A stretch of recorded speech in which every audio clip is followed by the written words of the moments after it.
We wanted to run, we wanted to fall together. Back then our world seemed so clear. We were so bright, shimmering lights around us. We take flight into the sky.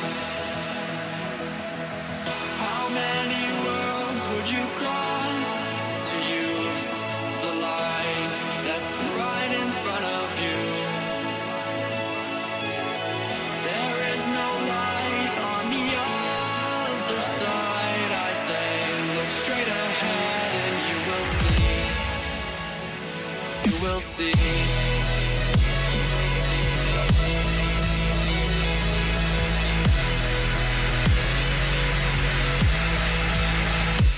You will see.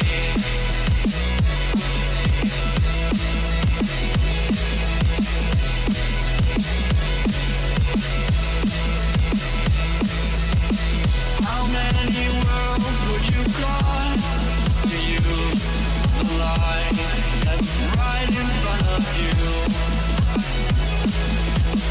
There is no light on the other side. I say, look straight ahead and you will see.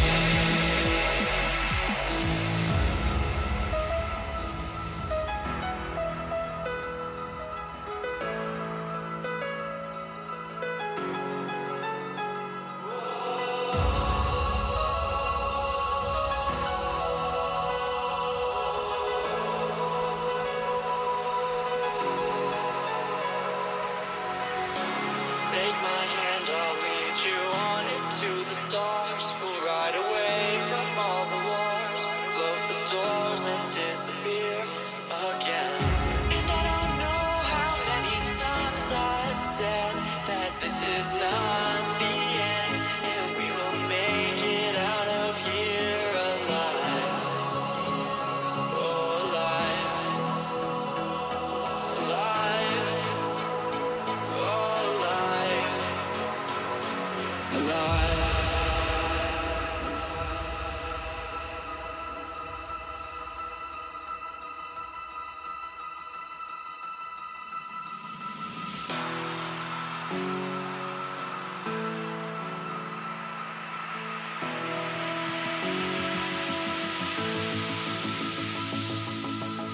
How many worlds would you cross to use the light that's right in front of you? There is no light on the other side. I say, look straight ahead and you will see. You will see.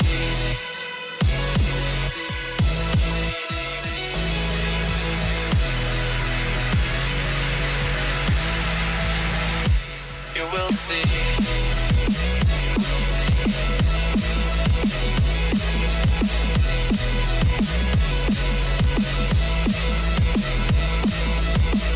How many worlds would you cross to use the light that's right in front of you? There is no light on the other side. I say, look straight ahead and you will see. How many worlds would you cross to use the light that's right in front of you? There is no light on the other side. I say, look straight ahead and you will see. You will see.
Okay, let's move over. Good morning, everybody. My name is Ryan, aka Healer, and we are here in Fill Your Games and Hobbies with Heroic Morale doing some Warhammer 4000 today. So this is the Rogue Trader Tournament. Rogue Trader tournaments are small tournaments, usually 16-ish people. And so this is actually going to be a full house for us. Got a whole bunch of different tables set up. I'm actually going to spin or try to spin without breaking things. Uh, my production setup here, so I see if I can show you guys down the room.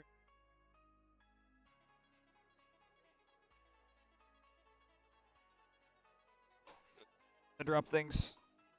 All right, that's all you're getting. So yeah, we've got a full house today. I'll take a picture and it'll get thrown up on the Facebook page. Um, okay. So this is not, for those of you who are new, this is not the first time we've gone to stream. However, this is the first time in a long time we've gone to. So Rogue Trader Tournaments running 3 rounds. So we've got our first 2.5-hour round coming up here any minute as they sort out the pairings right now. And then we will get started. We will then have an hour for lunch, and then we will our second and rounds. As far as breakdowns on lists go so far, you can go to the West Coast Pairings website and take a look at the actual list there. As we get people on the top table, what we are definitely be making sure that they get put up there. I do know that we only have one Drukhari listed, sorry, Heliquin. Definitely got some Chaos, and it looks like Chaos is going to be one of the first armies that are top table to start with. And matter of fact, let's go ahead and jump over to that as they show up and start the thing. I will be joined here shortly by Greg. He will be co-commentating with me today.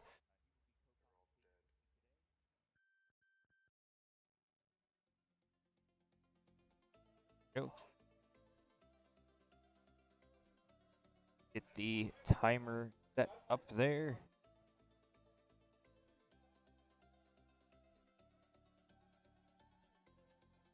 There we go. We'll pause that and hold that on there. So it looks like our first round is actually going to be Chaos versus Tau, which is ironic because that's what I have this preset up for. We'll see what the deployment here is just a second, and we'll get this going. We are using ITC, so the first mission, I believe, actually be Diamond. It is long in. I can't remember ever for the life of me what the name of that deployment style is. We'll know what our deployments are here shortly as they sort it out. Thanks again to everybody for coming and hanging out with us.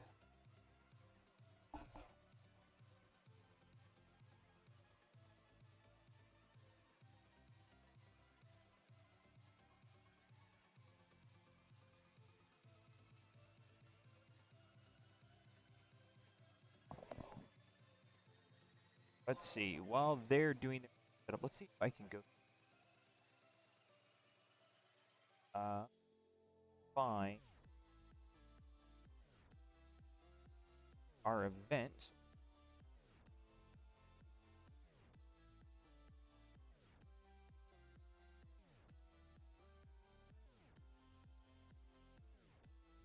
Okay, so there we go. This is under the Heroic Morale T.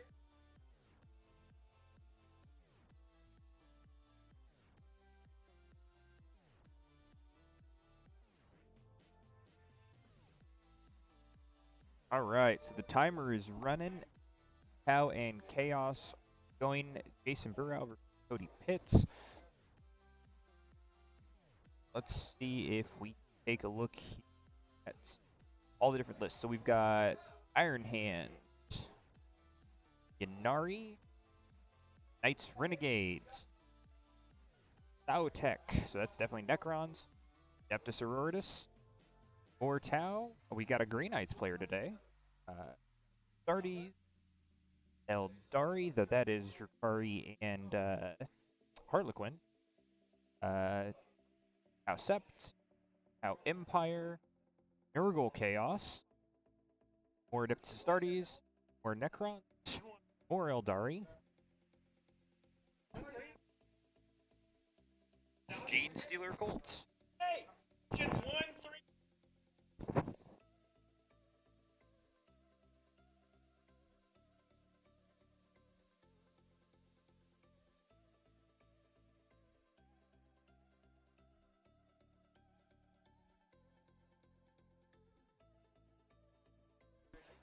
Alright, sorry about that.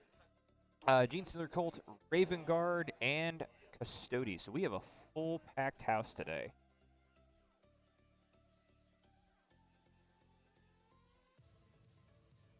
And let's see, my compatriot Greg is over here. Greg, do you have the list for everybody so we can go over them?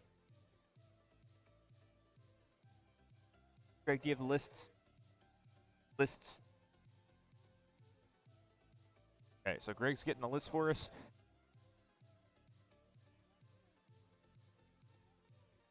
And we will get in here.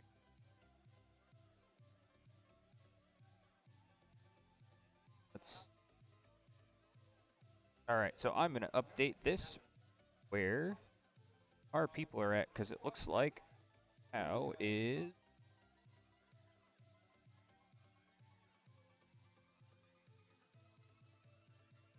Right, so there's that. I will be getting the... And say hello, Greg. Hey everybody, this is Greg Timms with Heroic Morale Warhammer Club, and we are broadcasting our New Year's RTT You're good. at Peculiar Games and Hobbies in Kansas City. Or like in Peculiar. Oh, in Peculiar, The odds yeah. are always with you. Okay, we're in the burbs. I miss the sign that specifically used to say "Welcome to Peculiar," where the odds are with you. I'm very sad they took that sign down. It definitely was an awesome, awesome sign. Our first players are Jason Baru and Cody Pitts.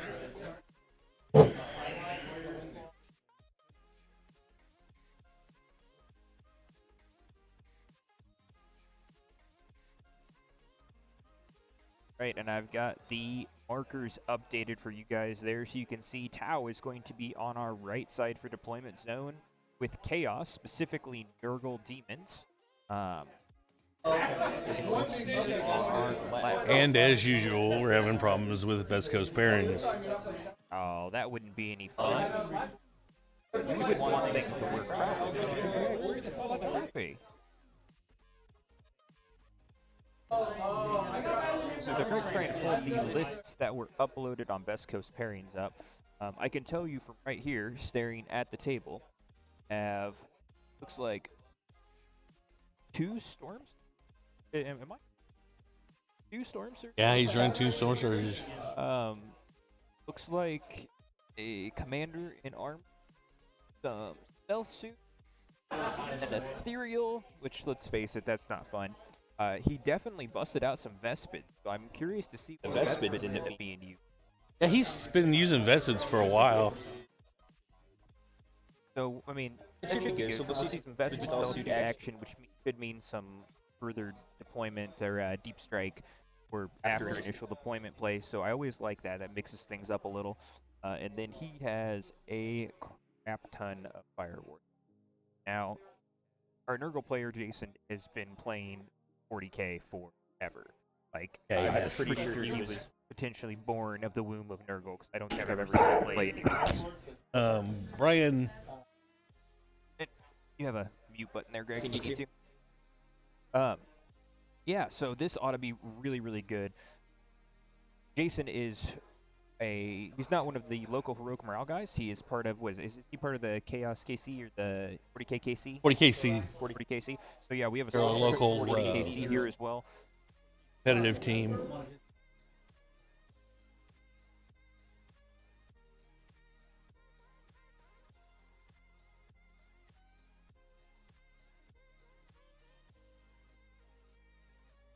All right, and Greg got the list working for us, so we're gonna go through Cody's list specifically and see what we got. Okay, this is what Cody's got. Cody has a super auxiliary detachment, Delith Sept, one of his storm surges. He's got a Tau Delith Sept battalion with a commander with XV-86 Cold Star battlesuit, 3 fusion blasters, shield generator, pure tide Ingram ship, and an ethereal with through Unity, Devastation, and Equalizers, hover drone, eases Warlord. For his troops, he's got 1, 2, 3 10-man strike teams. And then for his elites, he has 1, 2, 3, 6-man stealth suits, all with burst cannons. Oh, pardon everybody. Greg's dying slowly. The Nurgle's getting to him. And a coughing fit. Okay, and all his Chevrays have fusion blasters. He also has 2 units of 9 Pathfinders and a 4-man unit of Vespids with their leader. And then he has another Delith Sept super heavy auxiliary detachment with another Storm Surge. Now, so for those of you who aren't familiar with what the fusion blasters are, those are anti-venom. So they're single shot heavy hitters, and we'll see how that ends up working out for him, because we are talking about him versus Nurgle.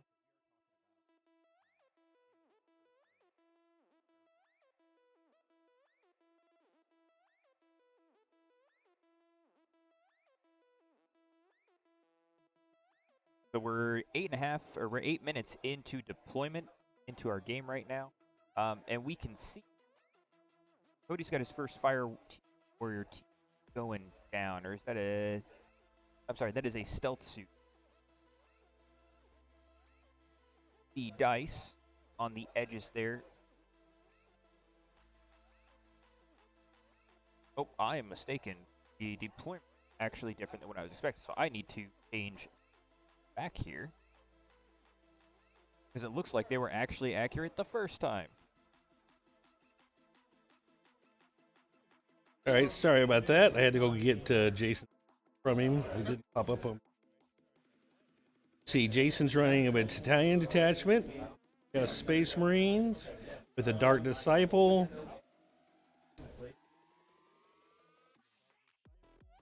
Another Dark Disciple. Another Dark Disciple. Master of Possession. His troops are some 10-man Chaos Cultist, another 10-man Chaos Cultist, and a 4-man Chaos Space Marine unit. The standard bolt pistol bolt guns.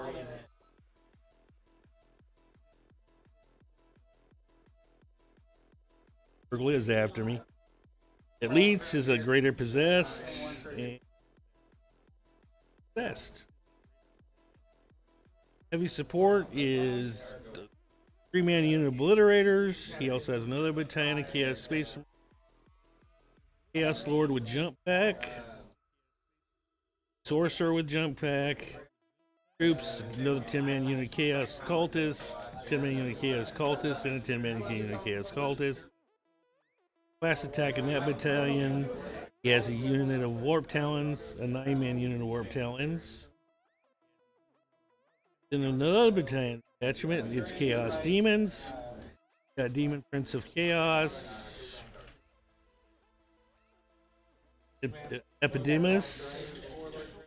Unit of Nurglings, another unit of Nurglings, and another unit of Nurglings. That's it.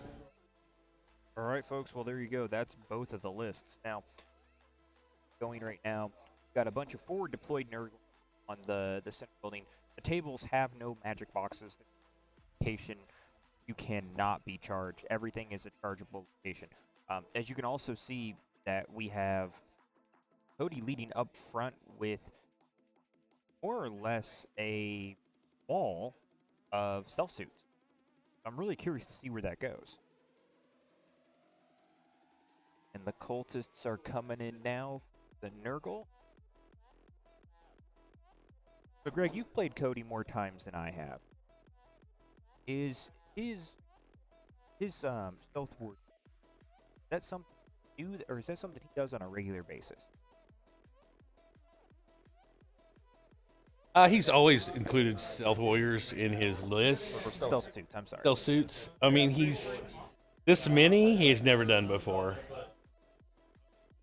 Cody's been playing Tau for a while, so likes changing up his list quite often. I mean, I do enjoy the stealth suits, especially because they've got some very good anti-weapons. And even then, sometimes anti-pickle, except they've got some strength 6 4-shot stuff. But that being said, I mean, generally, playing against Tau, it's stuck them into melee, and then try to basically beat them into the ground. Yeah, this is a very unusual Tau list. I mean, he has no drones, no riptides. Like I said, Cody likes to change it up a lot and just go with it. And it might work out for him. You never know. You never One of the know. most interesting things about this is that Jason is one of the more regular tournament players in the greater Kansas City area. So he has a lot of experience, a lot of that directly into the fold when we start talking about playing in these ITC style events. So, Yeah, I played Jason in ITC a couple majors. and he's actually helped teach some new people. So we've done these RTTs before. A lot of times you get people who go to these smaller events because it's their first. And so it can be really overwhelming, especially if you play one of these really experienced individuals. I know that we've had times where Jason has not intentionally wiped people off the table, but he's tried to walk through with them slowly and help them out and teach them while they're playing. Interesting story is Cody's first major was Midwest GT 2 years ago. The first person he played was Jason. Jason was walking through his first time in a major. Fantastic.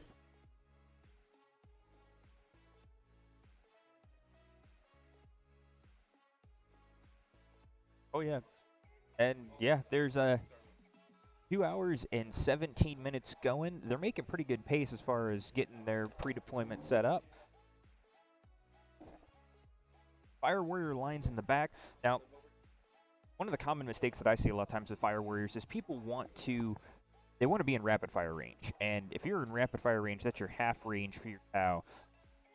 So they gotta be, I believe, 18 inches, and that's really close. A 6-inch move and a charge, and bam, somebody's in there.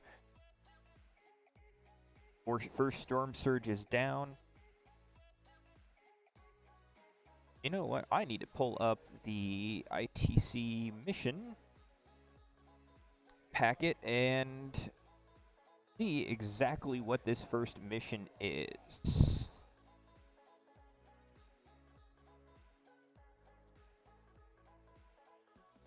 No, that's not what I'm looking for.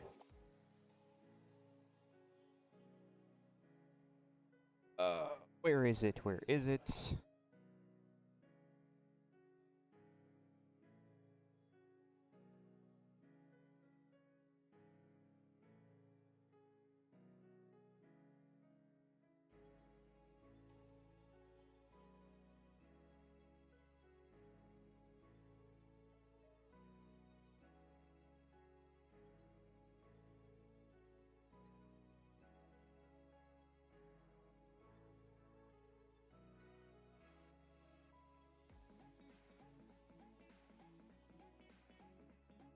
All right, there we go.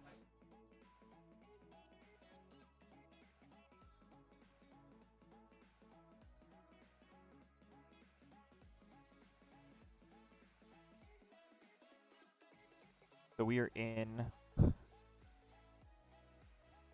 scenario 1, which is secret ground. The objective markers have been placed. If a player holds or contests 5 or more objective markers at the end of their player turn, they gain 1 point. So contesting is going to be huge. But then again, Cody has a lot more troops, I believe, than Jason does. So that's definitely going to have an impact on how this plays through.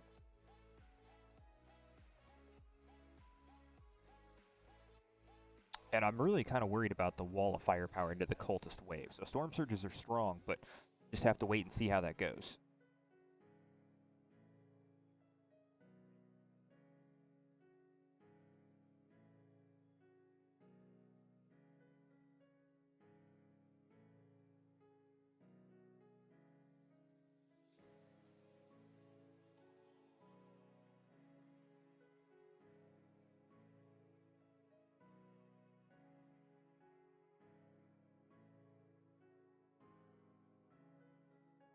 Okay.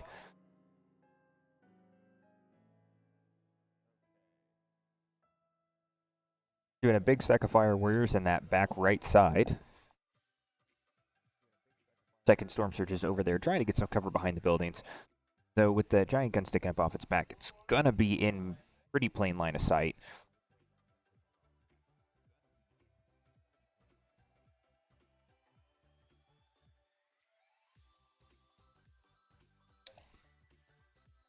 Now, the one thing that I've noticing off the bat is as far as the stealth suits go, you've got a strong on the left side of your screen, you've got or right side of your screen, you have a very strong presence, and they're actually holding that objective in the center there. Whereas he's giving up control or contesting of that objective on the right side. So it's one of those situations where I would have think I'd like to have seen him be a little more aggressive in that grabbing or contesting the objective environment, but you can't always do that. I believe he's got a plan, so we'll see. You might just not want to be that close to all of these cultists as they push forward.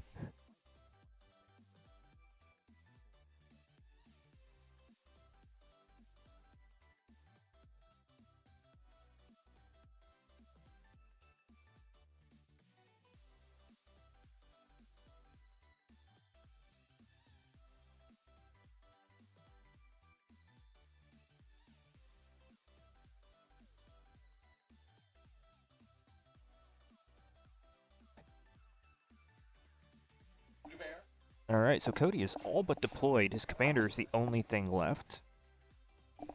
I can't see Jason's box from here, but I'm pretty sure he's got a lot more to throw on the table. So Cody will probably start with the +1 on this.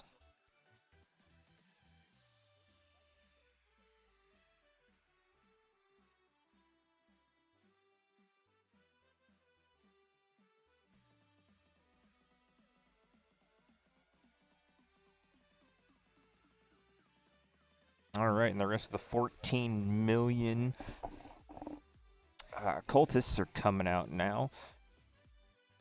I always like when people have horde-style armies, when they have those movement trays, it really helps speed things up. And it makes it a lot easier as a friendly player when you offer to help move their troops if they're willing to do it. If you don't necessarily have to touch their stuff, you just slide a movement tray.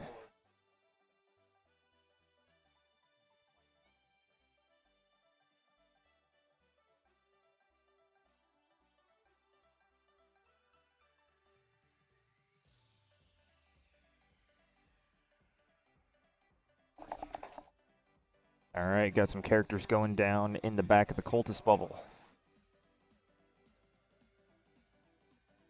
Now, for those of you who aren't exactly sure, the heroic morale emblems there, those are the actual objective markers. Those are moving to be a new standard. Excuse me.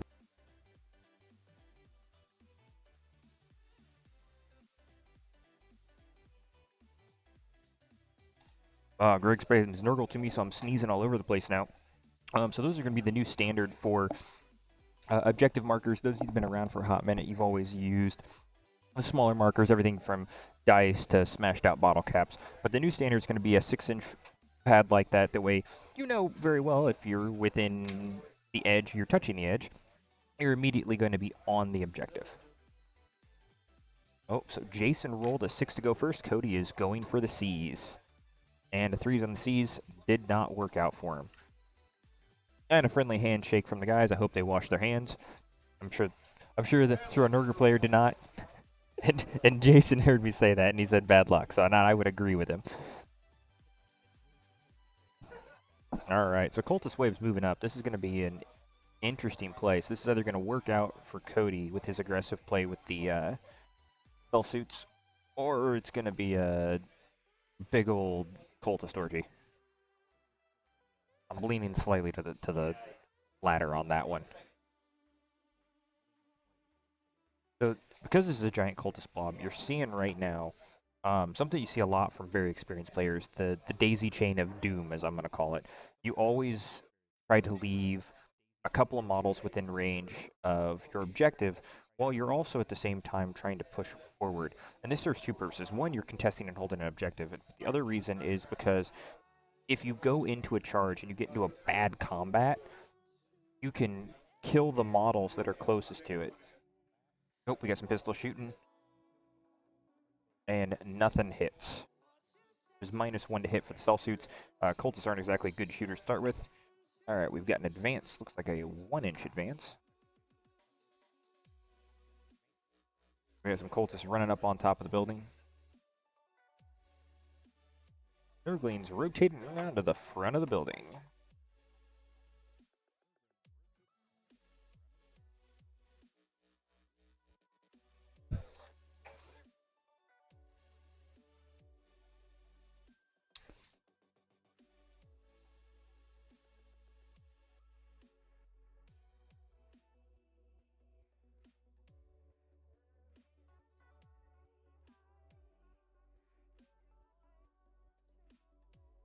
So on the right side of your screen there,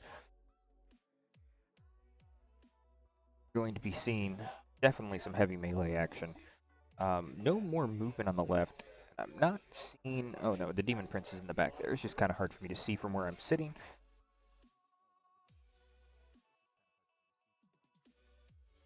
It looks like Jason is going for a kind of hard defensive point in the center, try to avoid line of sight with the Storm Surges. Now, I do believe the Storm Surges have some weapons that don't require line of sight. That's something I'm sure he's taken into consideration.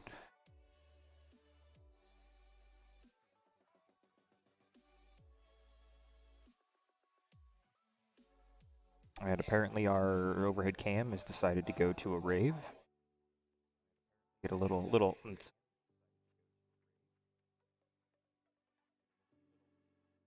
Alright, more advancement from the left side, and it looks like one hell of an advance roll on that one.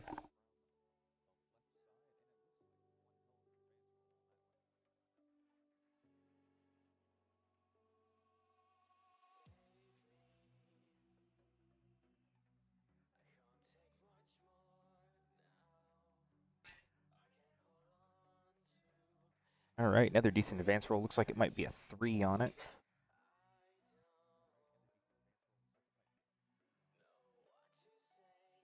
Got 1 command point coming out from Nurgle, so he's down to 13 command points. And Deep Strike Reserve to bring them in next turn. I believe those were some demons he pulled out. Tau has 8 command points total for those that were curious.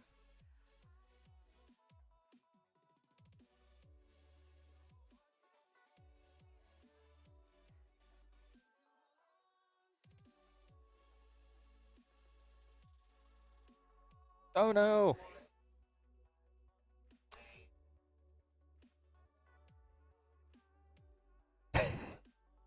And the Demon Prince takes out a bunch of cultists. Must have been needed breakfast. Remember, folks, never be afraid of wobbly model. And no, he did not break the terrain. The terrain actually has a lot of aesthetic magnetic pieces on it. One of the coolest things I've seen about this modern wood terrain. Alright, we are into the psychic phase.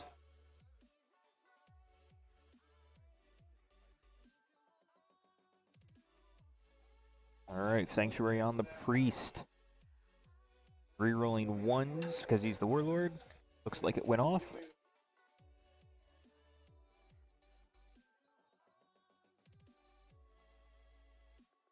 Alright, so we have a different power going that gives him rerolls.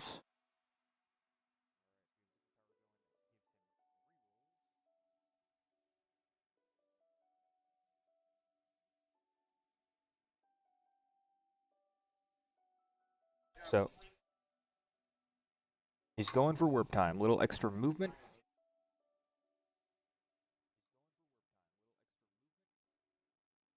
Okay, it looks like he's warp timing the cultists in the back there.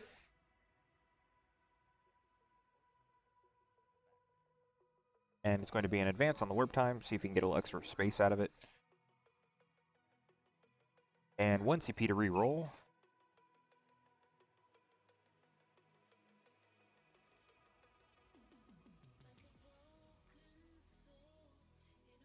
Now, if I'm not mistaken, these cultists are actually walking through the building.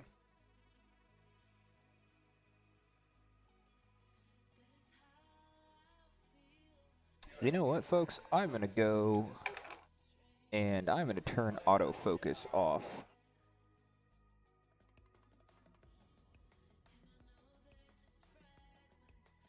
There we go. That'll fix the zooming issue we had going on there.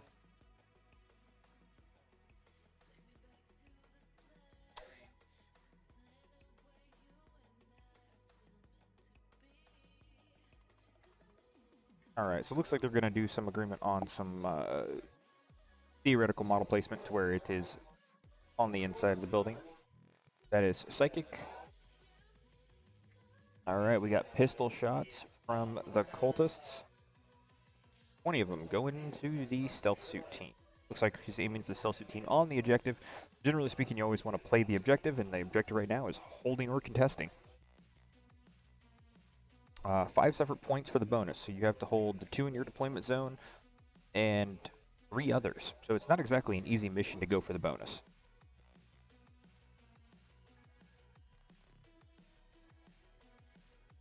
Okay, so I misunderstood. I guess that is 2 separate units of cultists there. We're looking for...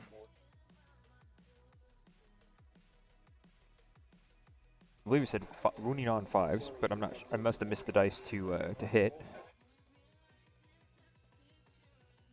Okay, no, it's hitting on 5s, wounding on 5s. So 4 wounds at no AP. It should be. All right, they have cover and they had a 3-up armor, so it was 2s to save. So 1 wound makes it through. Stealth suits are 2 wounds apiece.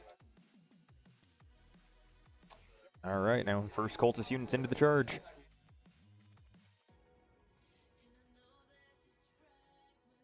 Looks like we got some supporting fire coming from the team on the right side there.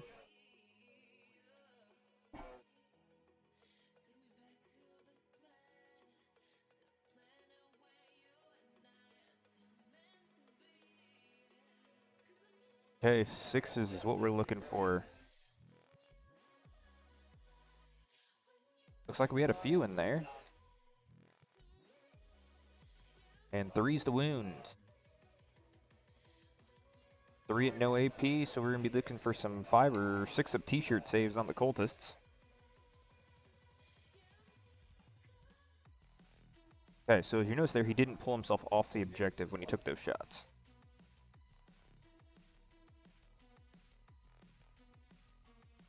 Measuring that charge distance, I missed what he rolled. Oh no, I'm sorry, that was to see if he could do supporting fire? Yep, okay, so here comes the second shots from the team next to him. That first set of shooting must have been from the one closest to the center. 1 hit, 1 wound. And saved it with a 6-up t-shirt save.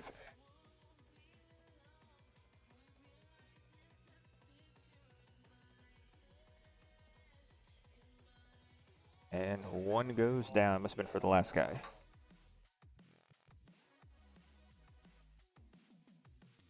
Six-inch charge. Looks like that'll put him within 1 inch of that unit in the center. Now he potentially can do the pile in onto that unit on the far right, do some combat tricks, so to speak, and be able to fight and get involved there. But he might not want to, especially because that's the unit that is holding that objective.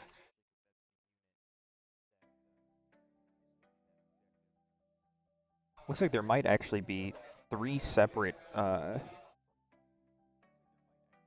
units of stealth suits there, which I was not. Is it how many stealth suit units did he have, Greg?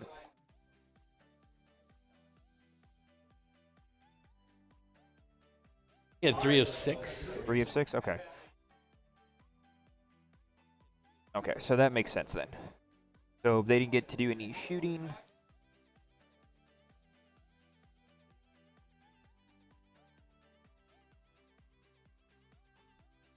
Celsius holds some really serious minuses to hit, so even no matter what range, they're kind of hard to take out. Yeah, usually bulk cultist, you just got enough dice for it to matter. But I mean, it kind of makes sense using stealth. I forgot they have a minus to hit in melee as well. So unless you've got some really strong melee units, Yeah, it's because I think what cultists hit on 4 in melee. I think they're 5s in melee. They're 5s in melee too. Interesting. That would mean hitting on I may 6 be should wrong. explain things. But even if it's 4s normally, he's hitting on a 5. But you see the 3-inch pylon. He's wrapping around trying to lock them down to keep them from escaping. So right now they're both contesting that objective, and that's really what matters. So actually, you know what? I think Jason actually controls that because he has 2 troops on it. Pretty sure Jason actually controls that objective because he has 2 troop units on it. Because you've got the Nurglings up on the top, and then you have the cultists on the bottom. It's 2 troops to 1 troop. Yeah, he has objectives here. So, well, and so does Cody with the stealth suits, but the issue with that is he's only got 1 objective secure unit there. No, he's not going to have objectives here with stealth. Oh, they're elites now? So yeah, so Jason's got full control of that one. So right now Jason's in control of 4. No bonus point this round, but he's definitely in control of it. More dice flying. Looks like we got like 4 go through on the hit. Oh, I'm sorry, those were wounds, 4 wounds. Ooh, 2 failed saves. That's not good.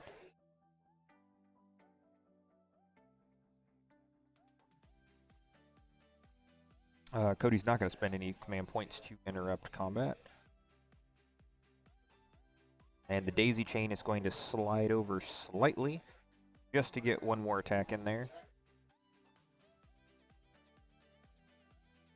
Yeah, right now he's just trying to tag him.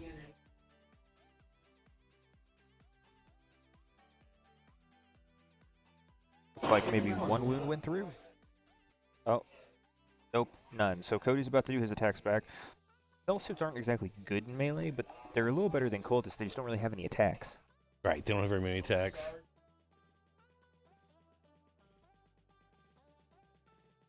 So 3s to 3. Like 1 wound, no AP. And a dead cultist. Leadership 7 plus. Oh, so they were going to pass through leadership no problem.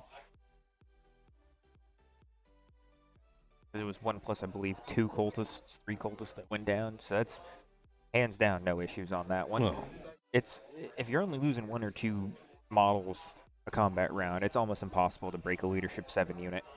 Yeah, it's pretty much, yeah. I think it's one of the reasons why we don't see the massive cult blobs anymore, like the 20-man units, just because granted, if you have 20-man units and you break morale, it's not as painful, but it's models you don't necessarily need to lose. You run 10-man units and you lose 3, whoop-de-doo. Yeah, I mean, it's, I think he spread his cultists out just by grabbing and stuff, because, running multiple 10-man units is going to be better than running a 20-man unit. You want to control, if you want. I would agree. Definitely agree. It also gives you a situation where you can stack more command points, which is a really key part of 40k right now, is trying to find a way to fill out command points. Almost every army's CP hungry anymore. Running 3 battalions is a good way. Looks like the commander did some... So he's got a 20-inch base movement, and I believe he's got some other type of equipment that lets him go even further. So he, through his... I don't believe it's his warlord, I believe just his commander is just immediately in the back line now all of a sudden. Bold move, Cotton. Let's see if it pays off for him. Yeah. Jason places his Nurglings up on top of the building. Gives him... Oh, he's got a command control of the center. Of the board. Yeah, well, he's got more Nurglings or cultists that went into the center of the building. All the stuff in the very center there while you were running around is actually in the building. I just decided that was a magic box. All right. Yeah, sorry if I'm running in and out. I'm also the tournament organizer, so sometimes I'm getting called away.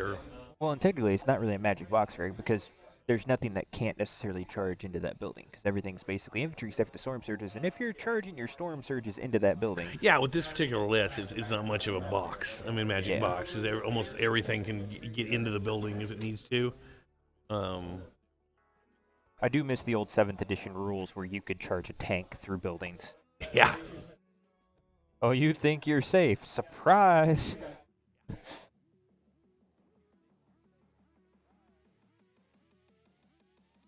So what I'm curious to see is if Cody puts the effort into pulling the stealth suits out of combat for shooting.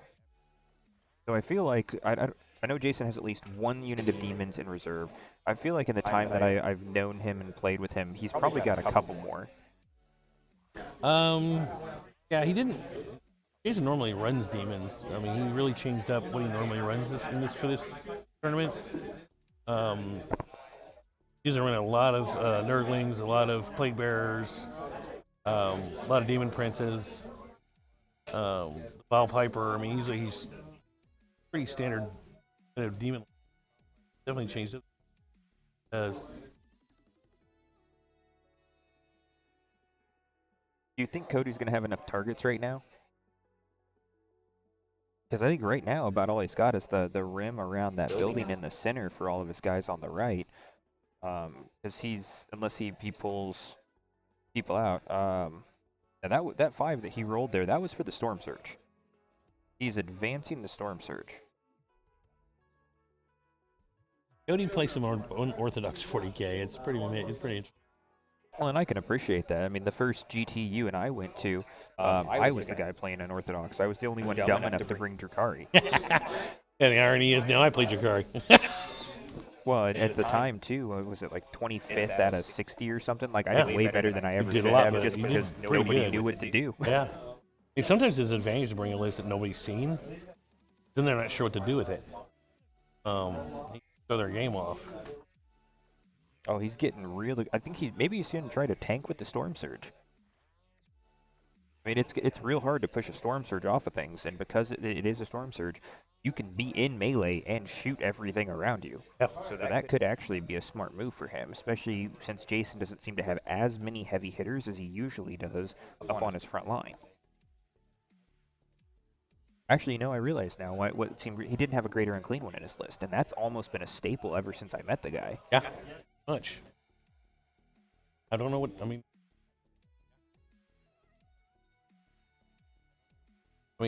Big thing Cody needs to do is just shoot up his cultists, try to get them off objectives. Okay, so there we go. That was one of the things I wanted to see him do. I wanted to see him pull those stealth suits out of combat. Now, I'm not sure exactly what he has for faction rules, because it is just a basic Tau Sept. But if he had the ability to, fall back and shoot with those stealth suits, that is definitely huge. If he doesn't, it still opens up for the Fire Warriors. Right. But I feel like I would have wanted to push a little bit closer with those Fire Warriors to try to take a little bit more map control. It's aggressive, and it's not usually a good idea with Fire Warriors, but Fire Warriors against cultists, I'll take the Fire Warriors every day. Especially, if you're doing a walking gun line. Oh, yeah. Yeah. I mean, interesting is a lot of Tau players now, are even when they're playing a Triptide list, they're getting more aggressive as far as moving. Well,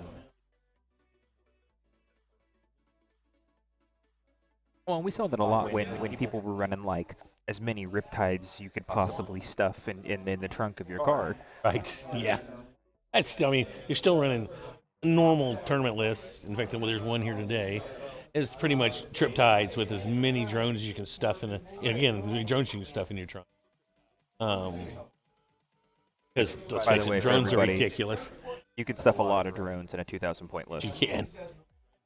They're not that expensive.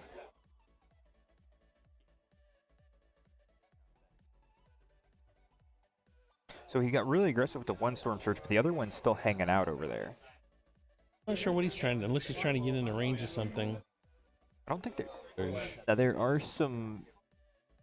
I believe that there are some units hidden in that building, that bottom right corner. Marines in that building? I don't think, I didn't hear you say he had Chaos Marines, but that wouldn't surprise me. I'll take a look real quick and see. I mean, keeping stuff inside of the ruins is a good idea. Yeah, and get us a score update if you can too, Greg. Greg Dims, your correspondent to the front lines. All right, so it looks like we've moved into the shooting phase here, folks. We've got some shots going out. A 1, a 2. I'm not sure what sort of charging he did there, so we got 4 hits. These are likely going to be some of the stronger shots. The Storm Surges have a crap ton of weapons all over them. They're basically gun pincushions with legs.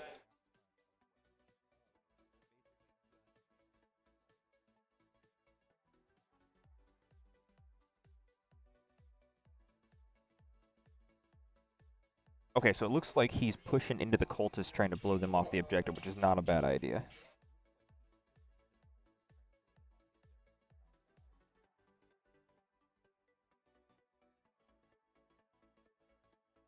Okay, so we had a command point to get conceal out.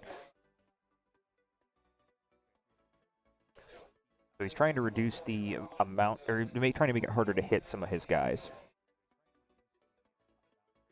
And I'm pretty sure we've got a lot of dead cultists that are about to come off that objective marker. Ooh, I just heard Carter say something about 14 shots. That is going to be a lot of dead cultists.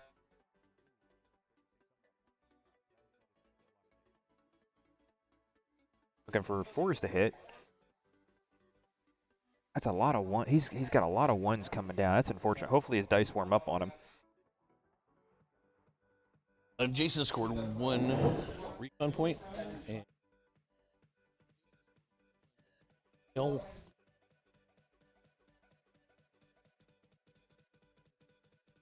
All right, so Nurgle went up to 2. There are some Marines in that building, too.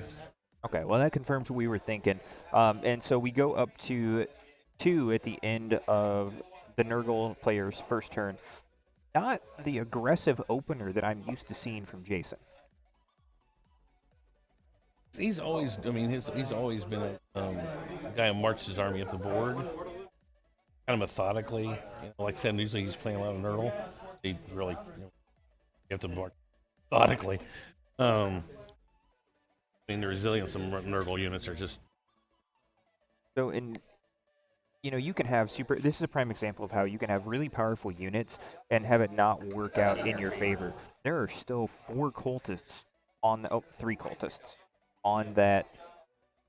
4 cultists, I'm sorry, numbers are hard, units are difficult, on that objective marker, which just goes to show you, like, bad rolls really will hurt you. Or when you're talking about Tau, when you're on a 4 up to hit, that 50-50 on the beginning doesn't matter how strong your stuff is at the end. It just makes it really difficult to even shoot off weak things. Yeah.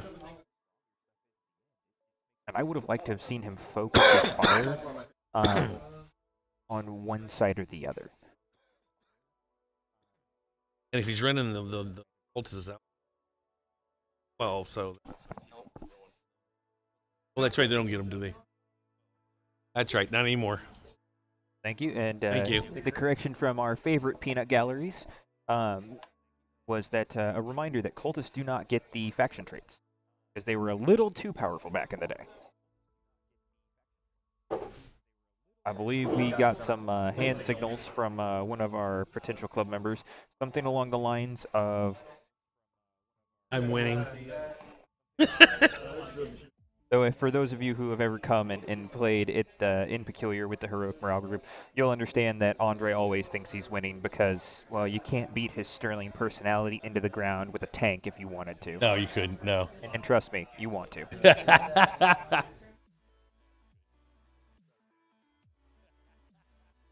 More shooting going through, but the dice are not with him. You know, he's rolling like you used to, Greg, and like I always roll for the first half of every game. There's a reason that every list I run has a lot of reroll 1s. Because, yeah. Those are always notoriously bad. Yeah, for some reason my dice rolls when I'm playing, the first 2 rounds, I only get, I'm kind of like the Kansas City Chiefs, Greg. I only show up to about half the game.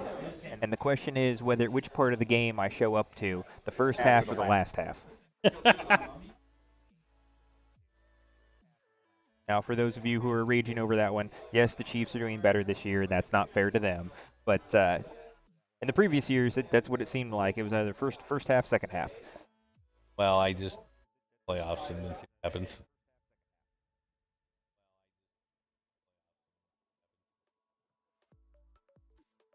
Cody still got the shooting. I love our Chiefs, but They get in the playoffs, and sometimes they just die for some reason. All right, so we're pulling Cultists off the left side of the table now.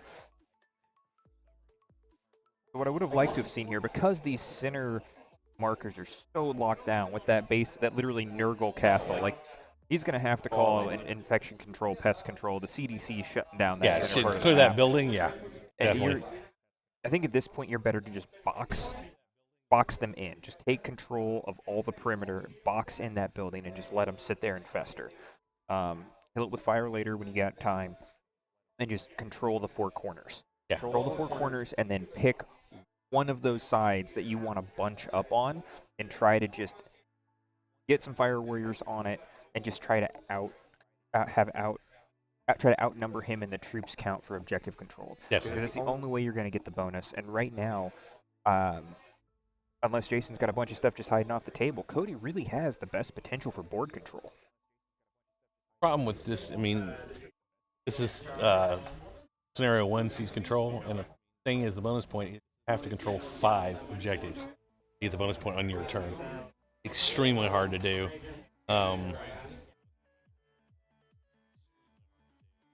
This is kind of one of those scenarios where you're playing for the kill more, hold more, and all your secondaries, because it's just so hard to get the bonus.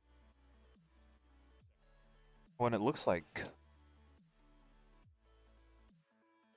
Cody managed to clear most of them off that objective, but the problem is there's still a couple of cultists there, so he's got no control on that objective. As long as he's doing it with stealth suits now. Well, and then you said, Greg, that there are Marines inside of that building. Yes.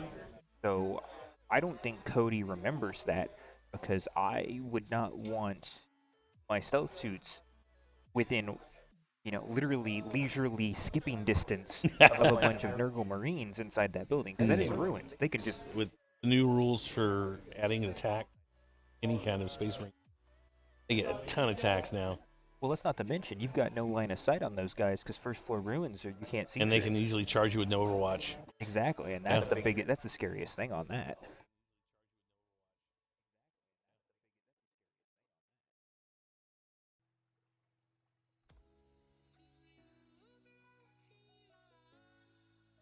More shooting. He's shooting. More shooting. Now He's shooting stealth suits right now, or fire warriors at a lot of shots. Yeah, well, and he switched his dice over. I think he's hoping that hit. Ooh, 3 out of all those. That's a little rough. I think he's hoping that. Switching dice gonna work for him. I know that. Sometimes it does. Sometimes it's just a pointless effort.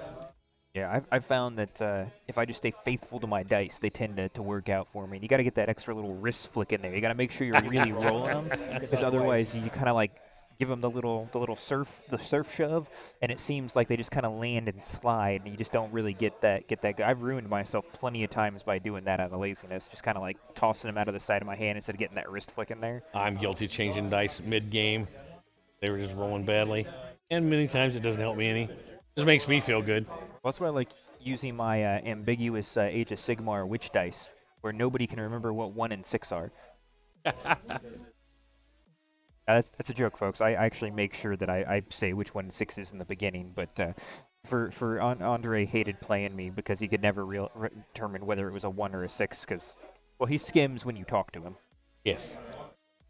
He skims through the text with his ear holes. So I really am applauding Cody and his aggressive push with those stealth suits, but man, with them being elites, that really hurts him right now. Yeah, it's gonna hurt him for taking objectives. Trying to do is, and they can kill troops like crazy with burst cannons. I think he's just really trying to clear off objectives. Cultists. But Jason's got to have more. Oh, he there's does. There's no way there's 2,000 points visible on this camera right now. No. Like, he's got to have. Sure, he's got some stuff in Deep Strike. He's got to have demons. I mean, I didn't get a chance to talk to him before the game started, so I'm sure he's got stuff hanging out in Deep Strike.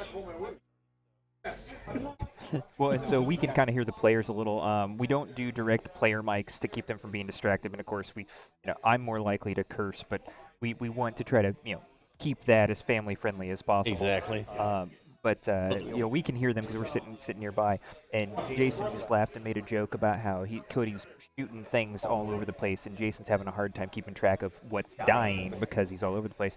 So, and that can be a good strategy, I think, against maybe a less experienced player, where you've got them worried about how my army's just disappearing left and right all over this field. But I don't think Jason's gonna fall for that. I don't think it's gonna wear him down. It's not gonna bother him.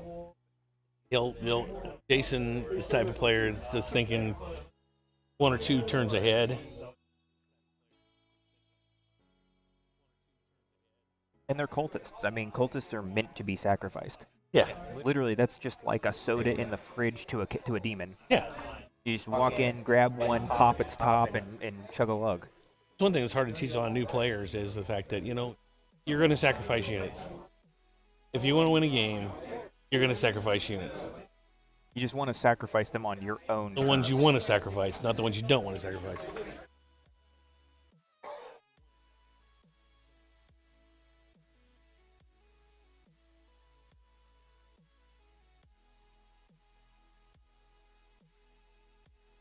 So it looks like right now we have Cody's commander. Now that's not his warlord, but his commander is in there actually going after Jason's characters, going after the warlord directly. And that's actually kind of a smart move, because you really want to eliminate Psykers as quick as possible. Especially if you're playing on Psyker Army. Definitely want to get into those characters' faces, especially, or at least get where you can shoot them. Yeah, or get just them off stay the table. out of range. But what's going to be painful for him is because those stealth suits aren't closer than his commander. If he doesn't pop those Psykers this turn, or at least one of them, it's going to be 2 to 3 rounds of smite that are going to go into that commander, and that's going to hurt. Yeah. Because there's no feel no pain on those commanders usually. No. And even then, it's probably a 6-up. And while I've made some dumb 6-up feel no pains, I'm not sure that's... You never want to plan for those. No. You don't want to plan... 6-up feel no pains are a gimmick. I mean, they've saved my butt a few times, but they're not something you should rely on. My immortal Ravengers. Right. I have had two and 1 wound Ravengers through 6 rounds of a game before, just because the random 6-up feel no pains. Yeah, I've frustrated some players before because they couldn't kill the Ravengers because they kept making those 6-up feel no pains. Well, and that's kind of the psychological part of it too. They get so caught up on trying to take those things out when they really can't do anything when they're that wounded. You're hitting on 5s. Yeah, they're still kind of a threat, but you're not really doing anything with them. That's the second thing that's hard to teach new players is how to do target priority. Okay, don't focus on this. Focus on, Okay, so he did clean up the cultists off of that bottom right objective. So he is in control of that until those Marines walk through the wall. Well, I don't know how close those Marines are. I mean, they're not touching, so they're not in control. And looks like he cleaned up the cultists on the left side too now. So Cody is now in control of 4 of the objectives. So it's a big flip from what we just saw. Because in the first round, Jason was in control of 4, very commanding on the bottom side of the map. And then now Cody's in control of all the corners.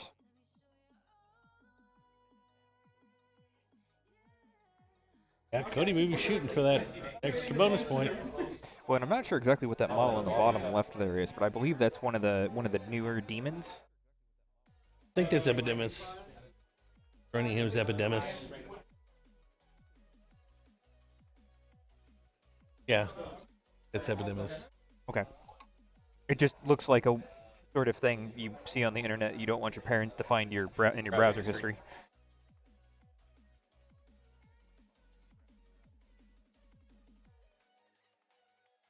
Oh, and the character goes down. All right, so that's really good. That's definitely something that Cody needed to happen. I believe it was some type of a sorcerer. It was one of his characters. I don't know if it was his warlord though. Yeah, Jason also doesn't usually make his important characters his warlord. He tries to split that to kind of like the minor characters. Right, yeah. He doesn't necessarily try to protect his warlord, but he doesn't necessarily like sacrifice it either. Right now, Cody's running old school, so killing the warlord is where the point for him. Yeah, I mean, when in doubt, old school is always a great option. And I think one of the things, too, that's really helping Cody is how aggressive that he is being in this round with Tau. You don't usually get Tau this aggressive. Most of the time when you have Tau or you play against Tau, they kind of just hang out. They shoot you off the table and they try to slowly walk forward. So I really enjoy seeing this very aggressive Tau style.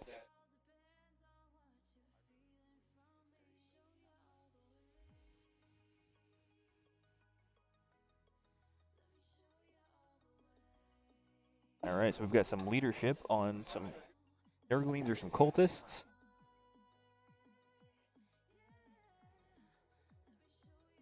Oh, so he's been popping some of the Marines. So we lost 2 Marines out of that building. But the cultists coming off of that back line did pass their leadership.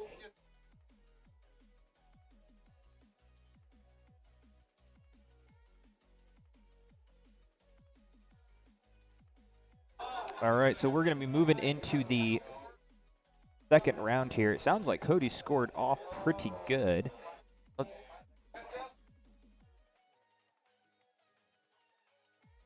Our field correspondent's going to go out there and going to get the points update. It sounds actually like Cody might have pulled off a points upset on that first round.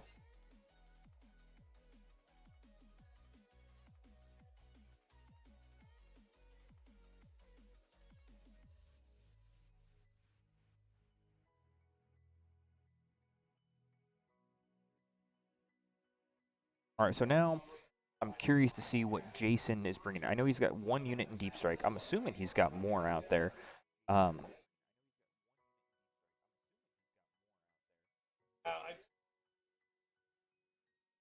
right, so Greg is back from the field. And what do we have for points on the Tau out of that last round? Okay, that's Cody's round. He did really well. He scored, he held more, held one, killed one, killed more, and got 1 Reaper, 1 Recon, and 1 Old School. Like 7 points. Wow, that's a really nice push in the beginning.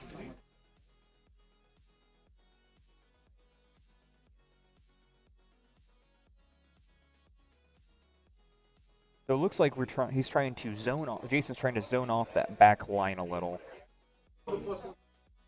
I had to go clarify a rule that the judge was making. He wanted just my opinion, so. Well, share it with the community, Greg. You've already said it live. It's the whole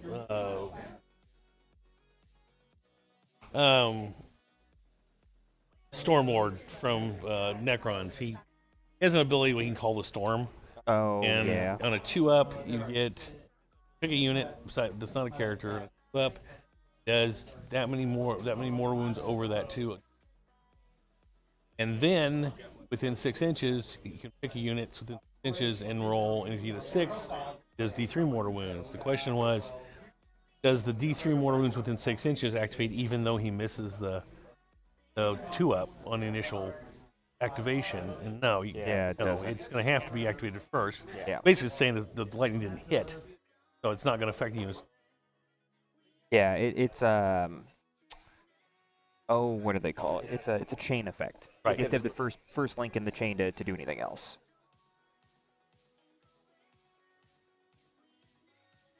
So Doing well. Yeah, and Jason's using a command point to reroll something, but it looks like he's just kind of castling up. Now, he did bring, are those Chaos Marines? Those are Chaos Marines. He brought those Chaos Marines out of the center and around, try to hold on to that objective and kind of isolate. Well, he's got to deny him the bonus point. Right now, he's sitting on 4. He gets one of those center ones. He's going to get it. He's got to deny him. Yeah. So Nurglings are troops, though, right now, aren't they? Mm-hmm. Nurglings are troops right now. Yes. Okay. Nurglings troops. So as long as he's up on that high ground and doesn't get shot off on that left Still side. got to be within 3 inches. So because that objective on that left center is under that edge of the building. No, you're going to count the building itself too if he's on top of a building. He's not within 3 of those objectives yet. Well, then that would mean that Cody holds 5 right now. Yeah, I guess. So he would have gotten the bonus point last round. I mean, they may be counting. I mean, that kind of stuff is maybe left up to them. So they may be counting those guys as holding those objectives. I mean, That's totally up to them what they want to do. I know back in the day it was 6 inches vertically when you talked about Right, 6 inches holding vertically. stuff. And so I know that that building, that first floor, is not more than 6 inches tall. No. But then again, like you said, it's kind of up to the players to make those specific Determine what that decisions. train counts as and what they're doing with it. So he may very well still hold those objectives. Now, something you might have missed, Greg, is that bottom right building. It looks like Cody actually shot the Marines out of that. Really? I still see bodies in there. I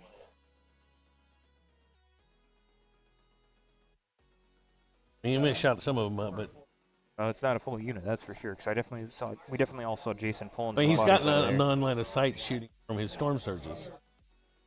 That's true, and you can shoot into the Smart missile systems, yeah. Yeah. All right, so we've got some deep strike units coming in for Jason here.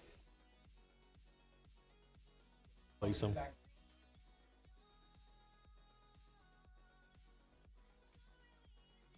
You know, castling up in the center was both a good idea, and kind of not at the same time. Like it's really hard to, you know, we can sit here and we can backseat 40K all day long. Oh right? yeah, I mean, that's we're not kinda, at the table, so you know. yeah, and that's kind of what we're supposed to be doing.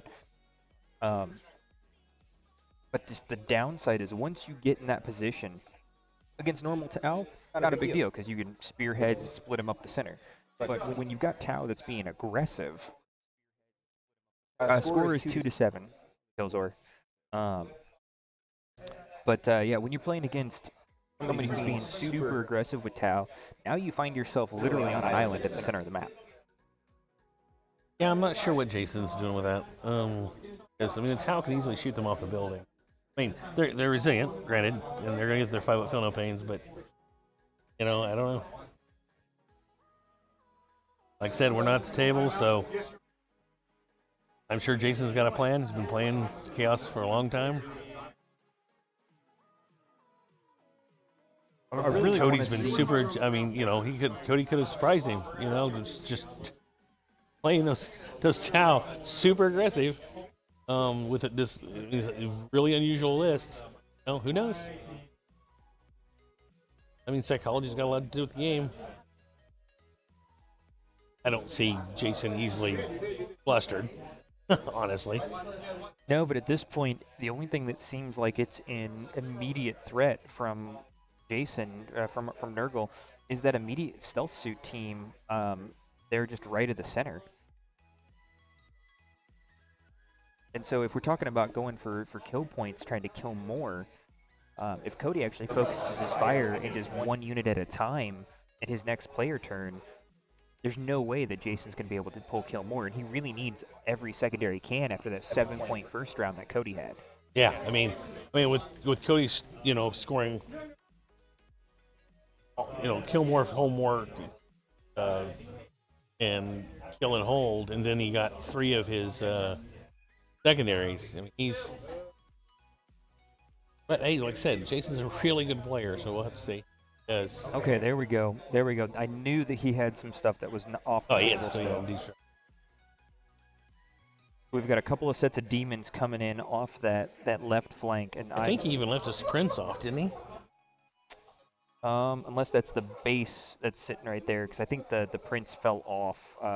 He had a wobbly model incident.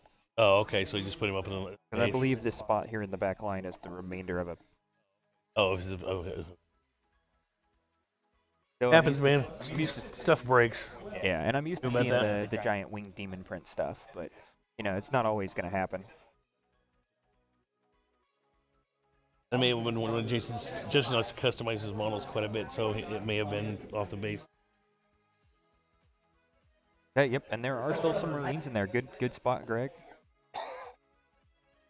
There are still some Marines in that bottom right, so good spotting on that one, Greg. Keeping Nurgle at bay. Yeah, I mean, that's a good placement for him. And he's going to continue to hold that objective as long as, you know, those just stealth suits over there. Yeah, but they're on that back right corner, so they're going to have to actually come out and try to push into it, which... Yeah, it's one of those interesting things. The kill, Nurgle typically starts slow and it's hard to kill. Yeah, The thing is, like I'm with you. We agree with you, and that's one of the reasons why we're surprised to have seen both kill more from Nurgle, and when we start talking about the aggressiveness of the Tau and pushing them back, Nurgle's generally slow.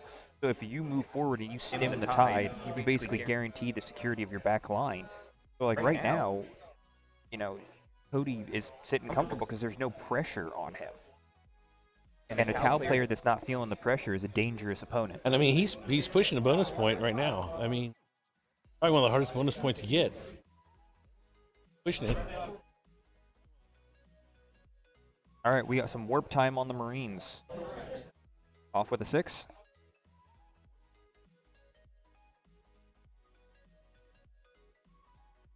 And I don't know, Jason's not usually very slow with his Nurgle. Usually his Nurgle is painful. Yeah, usually he's putting in the characters that speeds up like his Plague Bearers and stuff, but he's not running Plague Bearers this time, so I don't know. I think he worked. Yep.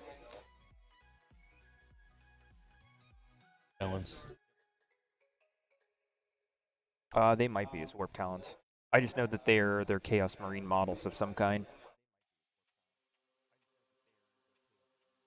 That's a big pile up in there. He's got his Possessed in there, his Warp Talons. There's quite a few stuff piled up on that. Yeah, that's going to be a lot of Overwatch to charge into. Because you've got Yeah, supporting fire and for the greater good. Like you've got a lot of love in that back corner. Well, the Warp Talons don't get overwatched. Oh, really? Nope. Well, Well, it's a good unit to charge that Storm Surge with because you're not going to suffer any shots from it. yeah, but Storm Surges hurt in melee. They're not good in melee, but they definitely hurt. The Warp Talons could bring down a Storm Surge. They could.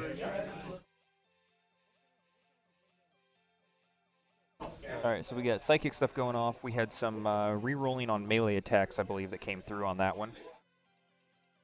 Their Warp Talons are gonna reroll all their wounds. Because of the claws. So what do you think, Greg? If we're taking bets now, and this goes for everybody in the chat too, do the Warp Talons one-shot the Storm Surge in the combat phase? Maybe.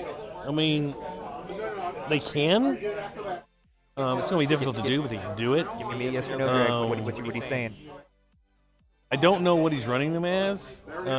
If they're Corn, he can fight them again. NCPs to fight him again. He's Nurgle, man. All Nurgle? You know, Jason. He's a purist. Yeah, but he doesn't run Chaos Unite or anything like that. I'm sure he's all Nurgle. unfortunately, he's got the one list that's not on BCP. So I had to borrow his phone to just get it out there. Ah, cool. Thank you, man. Appreciate it. Thank you. So he's running them. Running them as Night Lords, which makes them a lot better. I mean, running them as Night Lords makes them really good. So that makes sense.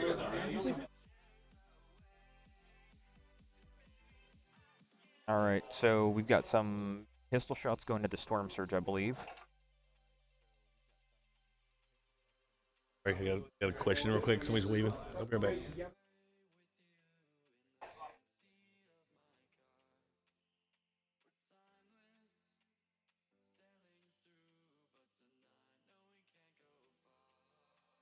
All right. So we've got another man point being spent. I couldn't hear what he was spending it on.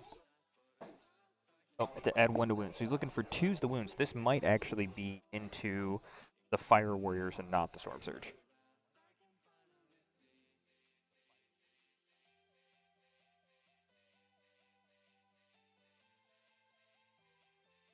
Oof, 13 at -3. Oh, we got 4 pivots, so no, this is definitely on the Storm Surge. Oh.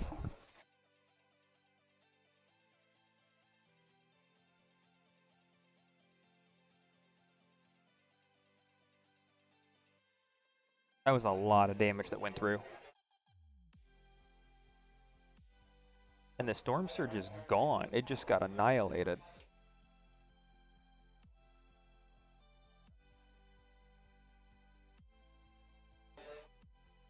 So it was Obliterators that got in there and did that. Okay, I did not see the. That must have been what's on the left side there. Okay, so that makes sense. Should have paid more attention when Greg was going through his list.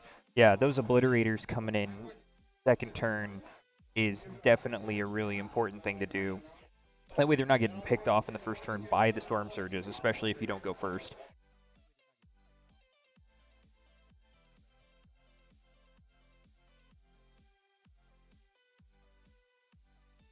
All right, so we've got a charge coming from the Marines that are inside of that building into the stealth suits. Looks like it might just be a sergeant off of that one.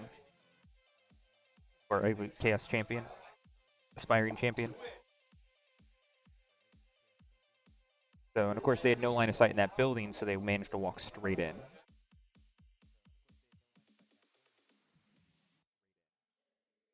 And we've got a 12-inch charge from...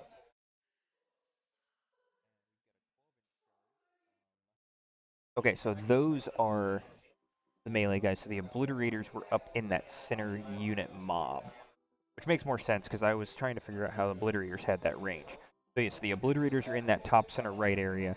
They pushed in close. So they were actually on the board, but they were in the building for that first round of Cody shooting.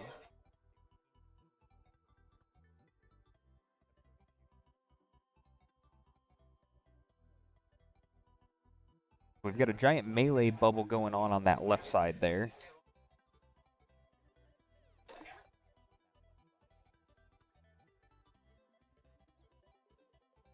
Okay, so we had some Overwatch that was generating some mortal wounds over there on the left side, so that was nice. Managed to take out 2 of them.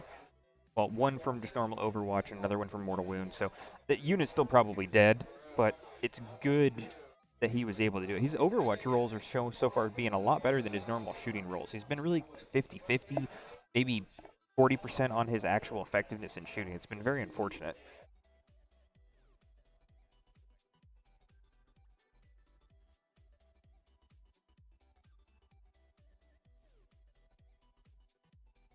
All right, so no shots went through in that first set of Overwatch.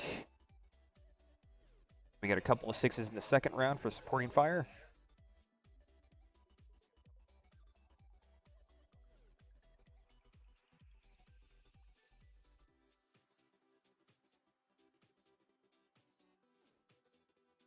Two wounds.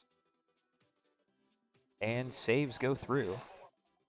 Tau does not have anything in reserves. He full deployed. He's running a very unusual Tau list, as you can tell. 3 units of 6 stealth suits, 4 units of 10-man fire warriors, and 2 storm surges. I think there's an ethereal mixed in there somewhere. Okay, so 2 more armor saves.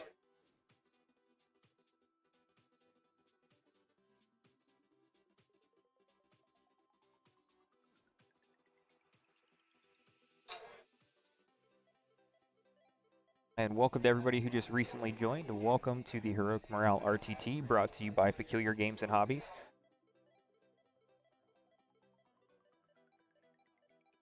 Okay, so a couple of wounds. 1 wound taken.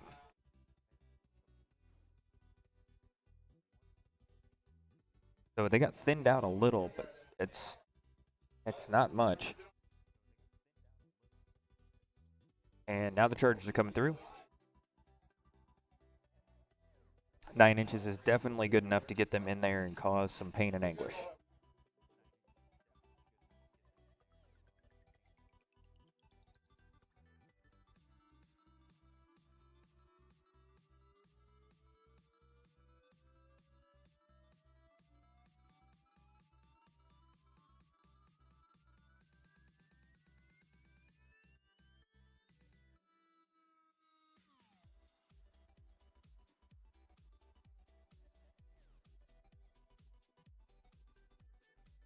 So right now, for those of you that aren't necessarily familiar with some of the way advanced melee works, Jason's trying to wrap them to make sure that they can't fall back. That way they can't get out of the combat range, that they're stuck in the fighting, so they're stuck fist fighting.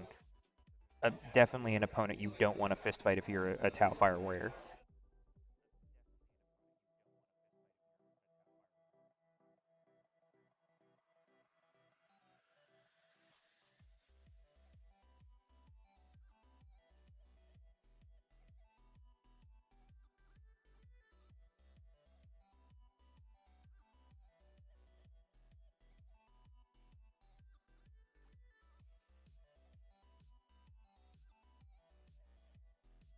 And there's the daisy chain. He must be getting some type of a bubble benefit from the demon there. I think that might actually be his epidermis or epidemis.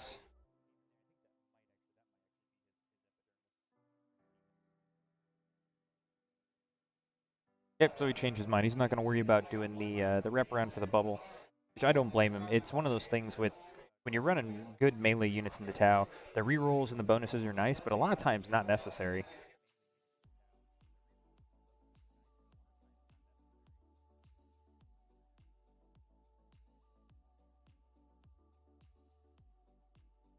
All right, we got a charge going to the commander in the back.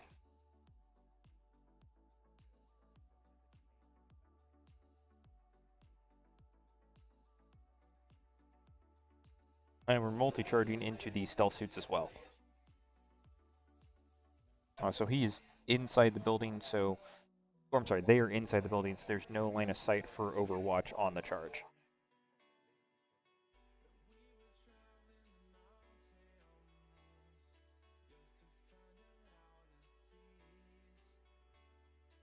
No, I understand what you're saying, Killzor says you don't necessarily want to be killing on your turn if you're trying to wrap. I think I would say more along the lines that he's trying to wrap on the off chance he does not kill them all. I would be very surprised if he did not kill that 10-man unit, though. And I believe he managed to pull that unit on, or one of the units on the right into that melee as well. So I would expect to see the 3-inch consolidation and then 3 inches after that one unit is killed to try to lock them in. And it's going to be really difficult for that Tau unit on that right side to fall out of combat without putting themselves in a corner.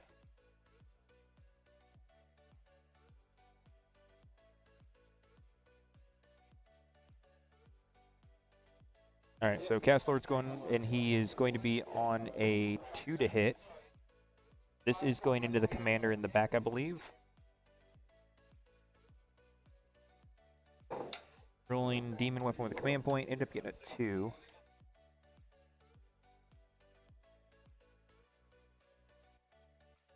Oh, I'm sorry, this is in that back corner. So 5 attacks going to the guys in the back corner, the stealth suits.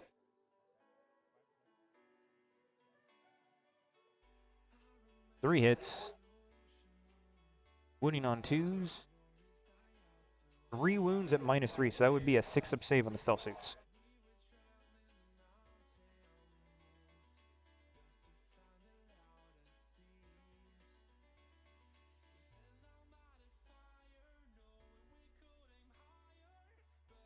Killzor, that's definitely something he would be worried about. You don't want to be open and if you're a melee unit to Tau shooting in the next round. But I don't think he's going to be out of combat. I mean, he might be, but he might be able to move in. Though then again, that Storm Surge in the back corner, it's kind of hard to say. I definitely understand what you're saying. It's going to be interesting to see what happens when his melee attacks in that top right corner.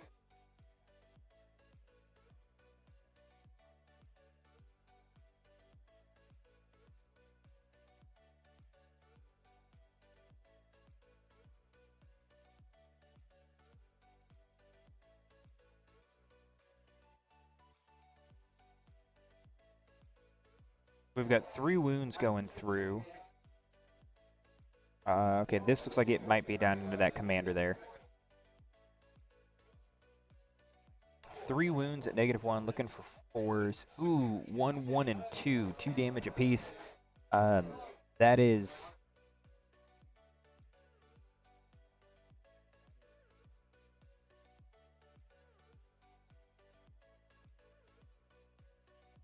So the Storm Surge... I'm back.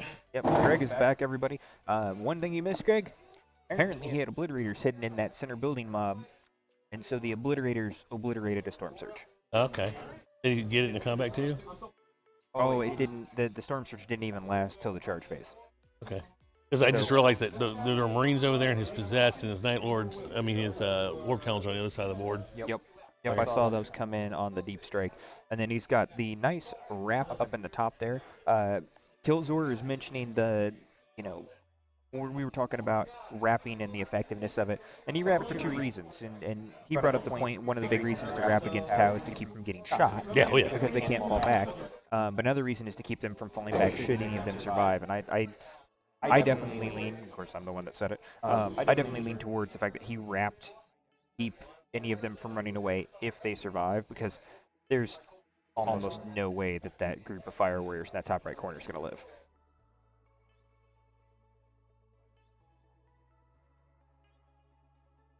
All right, so stealth suit unit that's in the center there is getting piled in on now. Yeah, I mean, I think Cody playing aggressive in the beginning was a good idea, but I think it's starting to kind of kick you in the butt right now.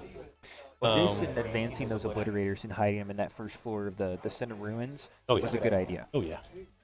Those obliterates can sit up there and just shoot all day long. First, then again, now that they're out, and that storm surge that he has on his next shooting phase, like that should be his target. You gotta, because the obliterators are really the only thing that can hurt that storm. At least without taking tons of shots walking in. Yeah, unless you get it locked up in combat. But yeah, it's. We had 2. He doesn't kill those oblits, and they're going to turn around and probably kill that storm surge next round. Yep. So we had 2 failed saves on the melee with those stealth suit.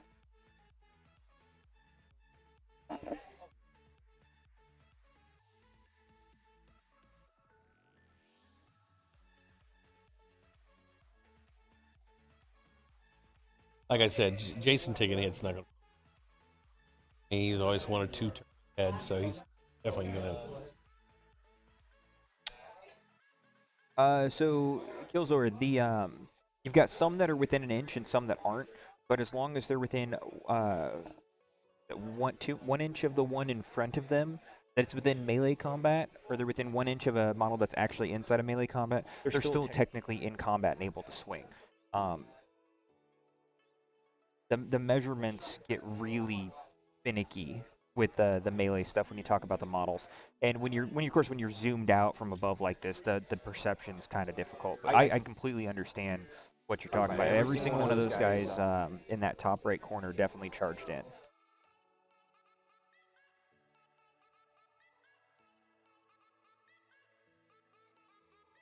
Okay, so we had 3 hits there.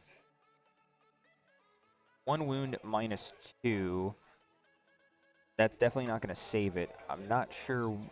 Okay, and that's still in the self suits in the center. I believe he was doing Master of Possession for that attack.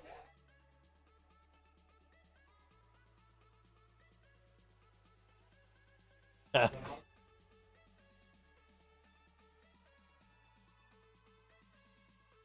funny. Cody's notorious for going into close combat with his ethereal. And we kind of jokingly say he's carrying around a foam noodle. And amazingly, he's actually done quite well in close combat with his foam noodle. He's actually killed some guys. He surprised me once. He killed off an entire unit of Cabalites on me one time. Just his ethereal. I was like, okay. Well, I mean, Cabalites aren't exactly known for their prowess in melee. No, but still. I think these are ethereals. I think that ethereal is going to get to test his noodle whether he wants to or not in this round. Well, not in this round, but in this game. Yeah, Cody's not shy about charging his ethereal into things at all. I mean, if you're close enough, the ethereal can charge into it. You might as well just get it over with. Yeah. Do as much damage as you can. Definitely of the theory, charge before they can charge you.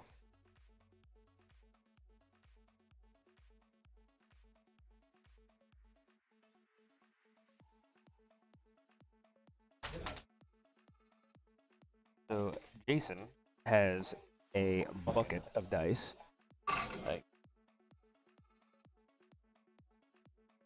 And this is definitely that combat at the top right now. And our friend Larry from Hobby Progress is in here hanging out with us. Larry! He's pointing out that he lost Trajan to the noodle. That's right. That's Of course, then again, for anybody who's actually got taken a full slap hit from a pool noodle, there is some sting to that. And I want to thank Larry because he's the guy that provided us with our video hookup today. Thanks, Larry.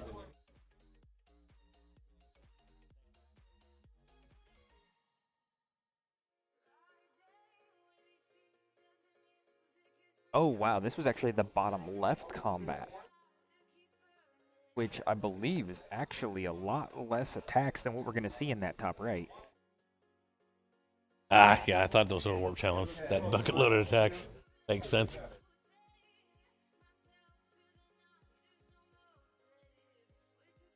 Consolidate into something or Yeah, well, you have to consolidate into the nearest enemy unit, so consolidate in those stealth suits.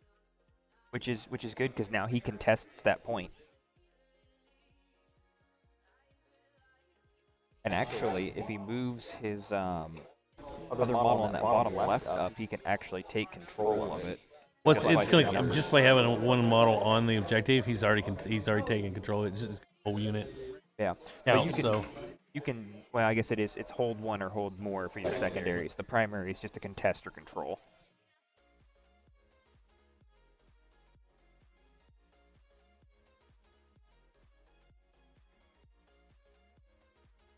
All right, so Jason's saving his control point. He was thinking about doing a stratagem for a demonic ritual. He's used a lot of command points up to this point, and he had a decent amount, but he has not been shy. He is preparing his bucket o' dice again.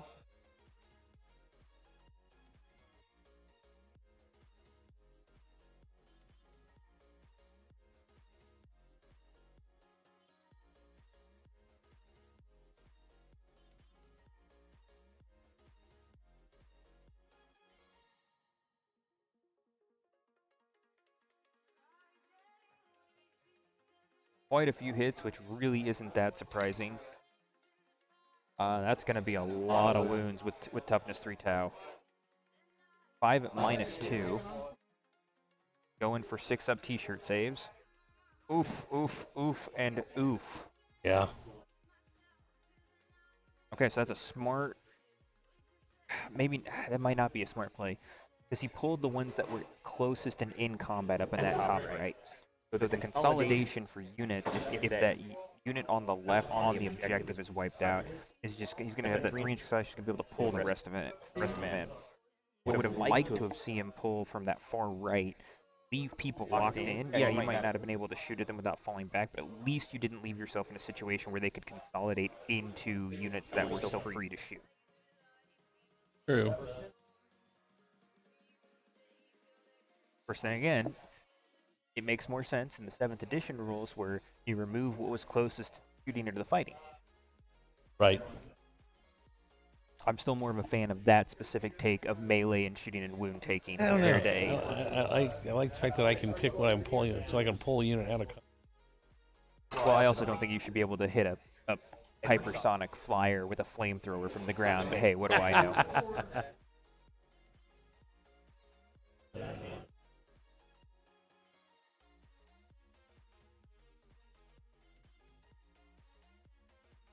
It looks like we got 3 wounds.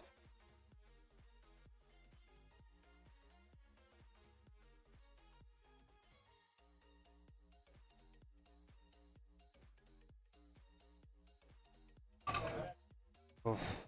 All the attacks. That 10-man unit on that objective in the top right is... But then again, you know, Jason needed to grab objectives. Yeah. He had to. So... He had to clear Cody off the objectives. Well, and he split Cody too. And there's definitely some type of a psychological impact there. The tower now split halfway across the map.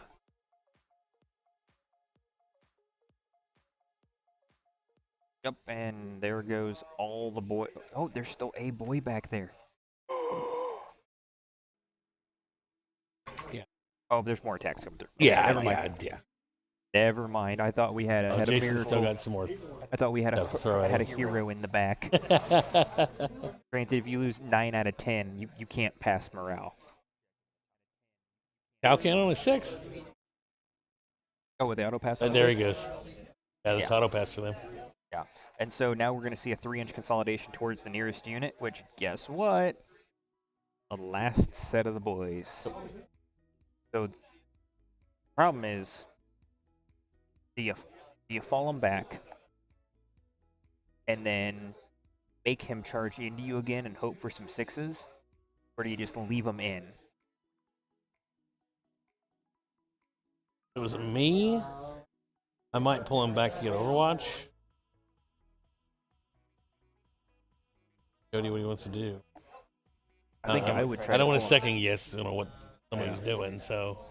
I think what I would probably try to do is I would probably try to advance them during a fallback, get as far away as possible, just to hope. They can't advance someone fallback. Well, So Well, Bessie's gonna get his 6 inches, which is not gonna put him out of charge range. well, no, and it'll be an auto make anyway, because that'll be within normal movement. I'm trying to remember, does the ethereal have something that lets them fall back and charge? I don't play Tau. They have a stratagem that lets them do that. All right, so what's going on right now is the Tau that got consolidated into are getting free attacks, including Mr. Noodle up on the containers.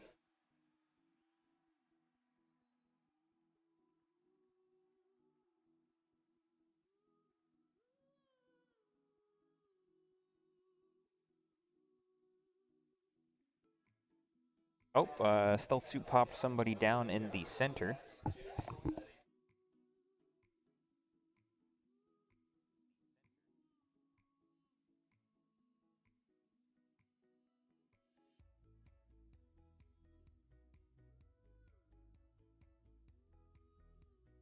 I just checked with Cody, and he said that no, there's no strat for him to fall back and shoot. It's just a character that allows him to do that. As the character. I'm so spoiled by all the fly units in the Drakari army, where I can just Right, take yeah, a step exactly. back and spray you with gunfire at the same time. So we've got a command point being spent by Jason to stop Cody from being able to fall back out of a combat. And now we got a lot of leadership going around.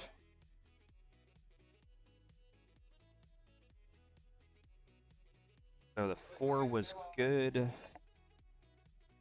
3 guys in the center, leadership 8. I'm not sure. He got a 6. He auto passed the cell suits. Oh, nice. He didn't necessarily need it, but. Got it. And so it looks like leadership all around for Tau ended up working out.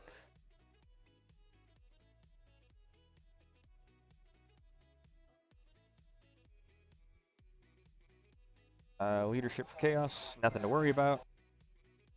Only 1 died, so it's good on Jason to roll it anyway.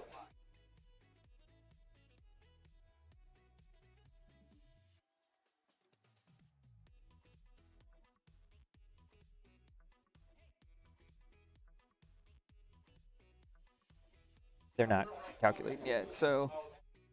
Alright, so we're in the movement of Tau. 55 minutes left in the first game for the day.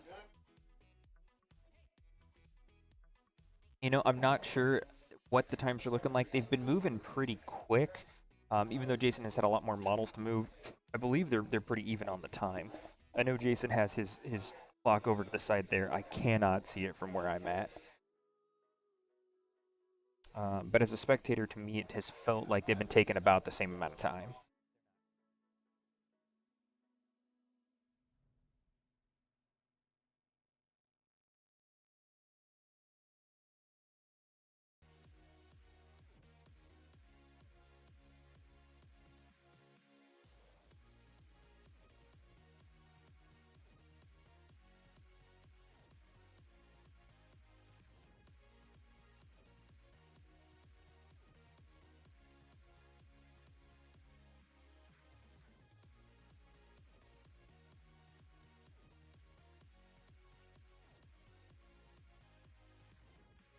Okay, Jason bringing close in his class the last few games you've played with. Oh, okay.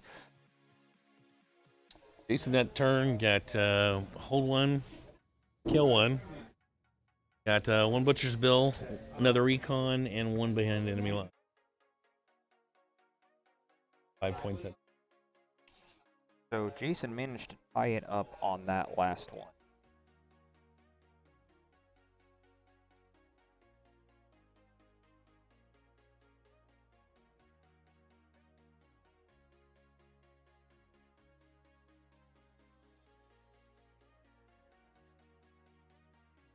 Right, and so it just came up with the whole can't advance out of combat, which we had just talked about, because that any extra inches you can get would be nice, but then again, once you're talking about a unit that has 6+ inches, can probably charge after they advance.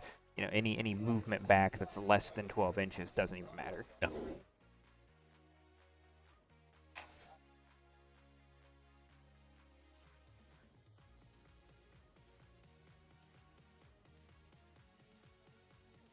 There's a lot of rich targets out in the open. He can't fall back in that bottom left of the screen because command point was spent to lock him down in there. He's locked in combat in the bottom right. So he's kind of scattered at each corner now. Right now, all his shooting is going to be coming from that upper left units up there, the Storm Surge and. Well, he does have these guys right here in the left center. 3? Yes. But even then, their line of sight, they can maybe put some additional fire into the guys in the top right? Or do they try to shoot the Nurglings up off the building before they can walk down next turn? They're actually shooting the Marines up there, or the Greater Possessed up there. That's up there.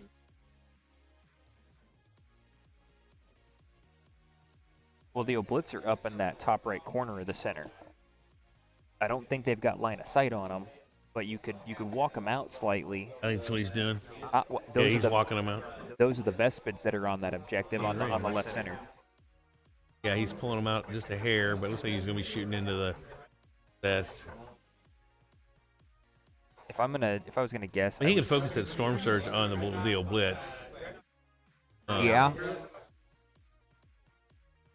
At this point, what's the biggest threat to you if you're the Tau player, Greg? His Warp Talons, because they can get around the board really well and get into combat, and they can't be overwatched. And that Possessed unit, they can go ahead and move. Depending on what Jason wants to do, he's got options of moving in the direction. He's going to want to take up probably going to want to take up the top right first, but it depends. I think he's got Marines mixed in there too.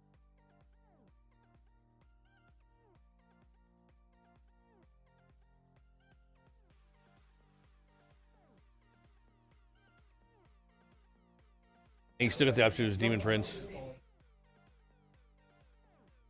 Send me either way too. Got a lot of options.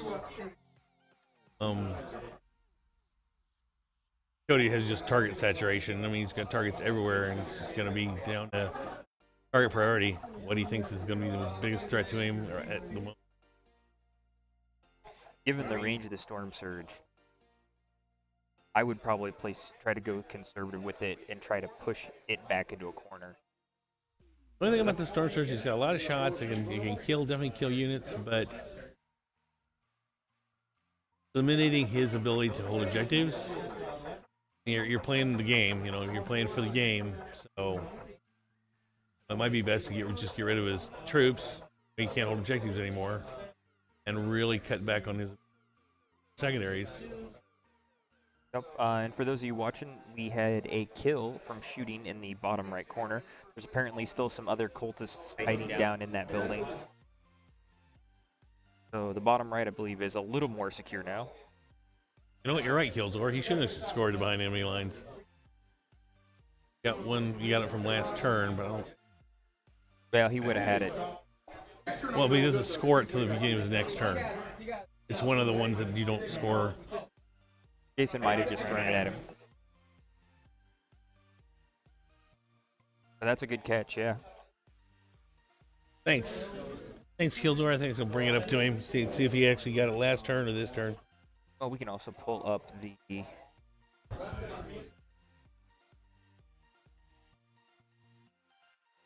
Here, because behind enemy lines. Yep. Now, or was it? Nope. Would have been line break for old school. So cool. Nice catch. That's one of the reasons why we like having or sharing and having all this stuff available for people to can comment on.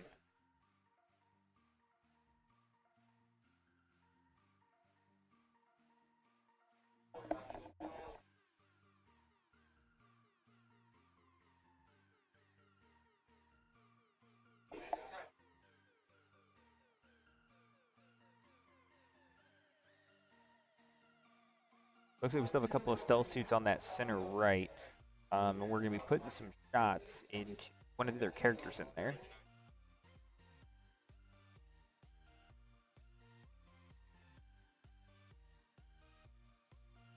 And Cody's still making some solid kills. Good, good.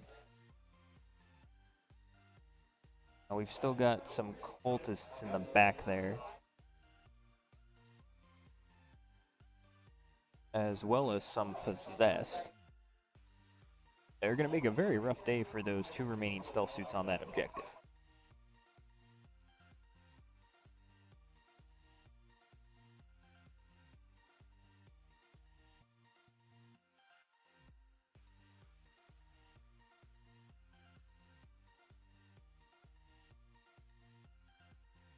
All right, so the Storm Surge is the last thing to be shot right now. We're looking for 4s up on the Storm Surge because he does not have any drones. Try to bring it down.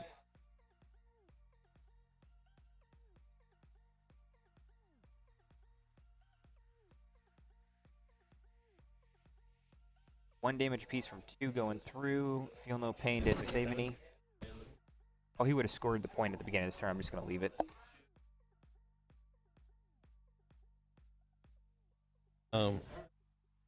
Thanks, Killzor. You were right. He did not score it last turn. He scored it this turn, so took it off his sheet.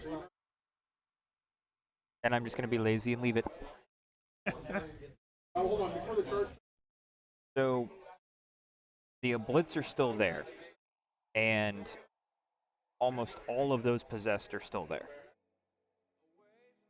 So I don't think we had a very productive round of so shooting. Cody already got through his turn? That's all the shooting. Wow. And then we've got some melee going in the bottom right now.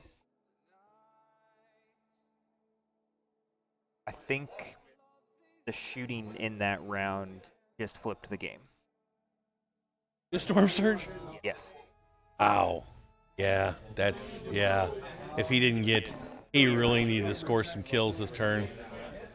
And if he didn't, yeah. He killed a unit in the center. Glad I don't like to call games before they're over, because watch other casters do it, and they're like, oh, you can't lose now, and I think he's going to keep a slight lead. I just don't know. It's definitely not going to be the same commanding one we saw after the first round. Come down to playing the actual scenario. I mean, do I think he pull it out? Not, but who knows? Yeah.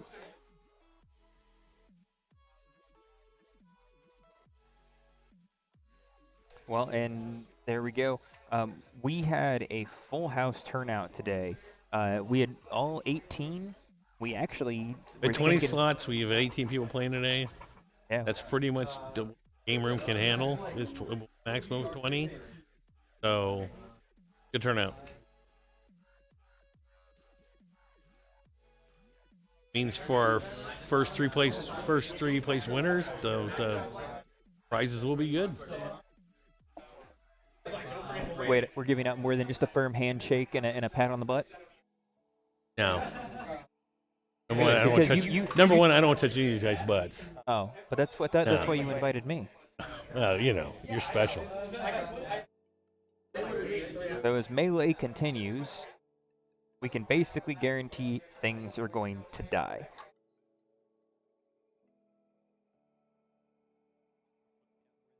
I'm going to cover my eyes, Greg. Tell me when it's safe to look again. I don't know if I can watch this carnage.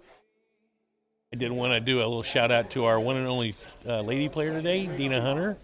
She's been one of our club for a few years, and this is going to be her first actual ITC event. Ever done? You know, and even more dangerous, Greg. She wore the pigtails of doom. Yes, she did. She did do her pigtails. Oh, So, and she is doing Harlequins and Drukari. sorry. So she's trying to lull you into a false sense of security before stabbing you and giggling about it. Exactly.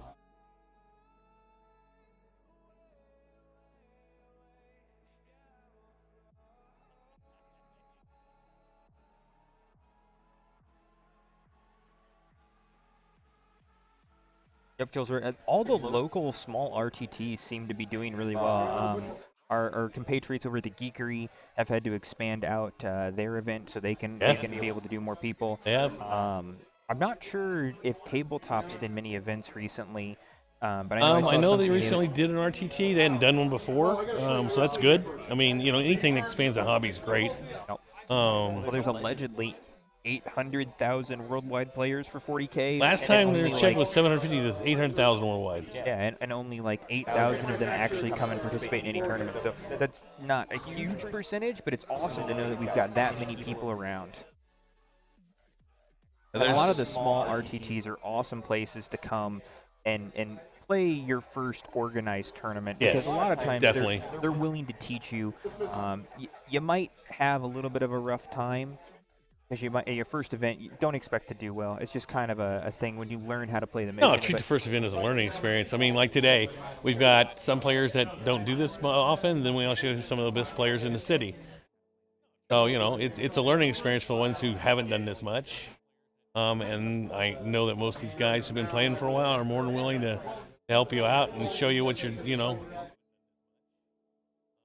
Yeah, that's one of the things I will say about the Kansas City 40K community. Sorry, I gotta go. Generally speaking, it's a very positive environment, at least in my experience. We lost a couple of the Tau in the bottom right corner. Looks like the ones in the bottom left are about to breathe their last breath.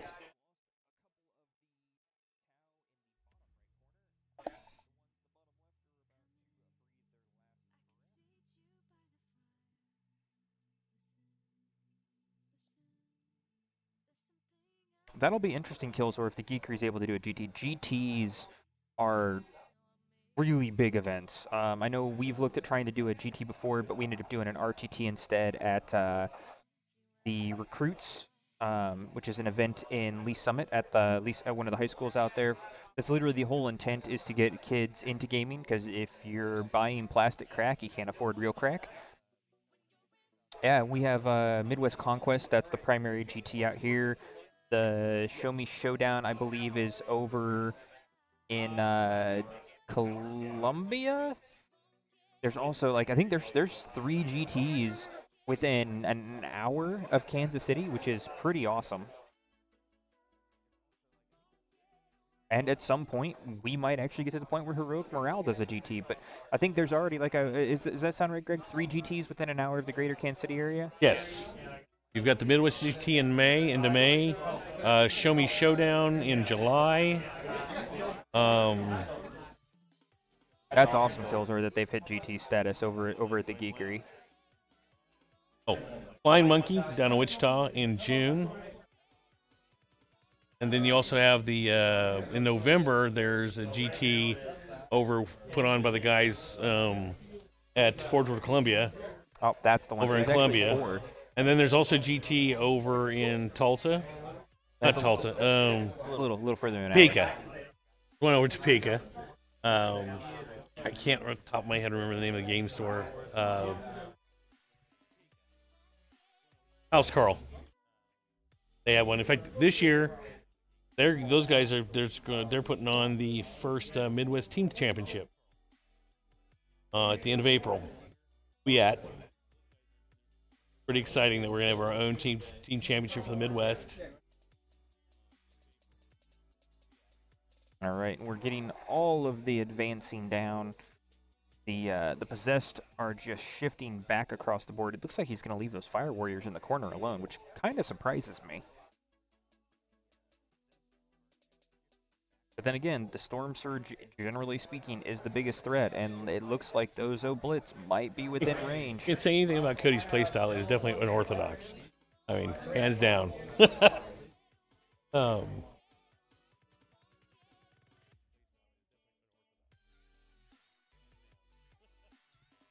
How accurate is my my time clock there, Greg? Actually, I don't know why I'm asking you. I have the... Okay, so according to the Best Coast Pairings website, there's 35 minutes remaining. 25:41. Okay, so I'm a couple minutes behind on my actual mustering clock. We will be breaking for an hour lunch when this round is done. So it'll be approximately noon. And then we will be back with game 2. Oop, I need to update the round here because we are in round 3.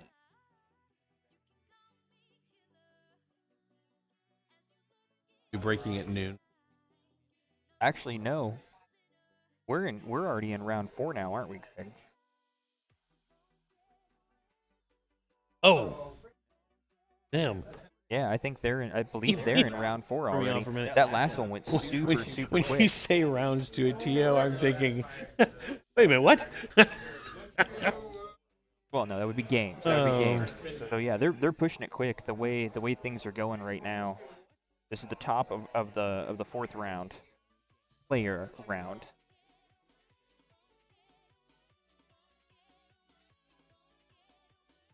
I know. Well, don't they have battle rounds? Rounds, I'm thinking.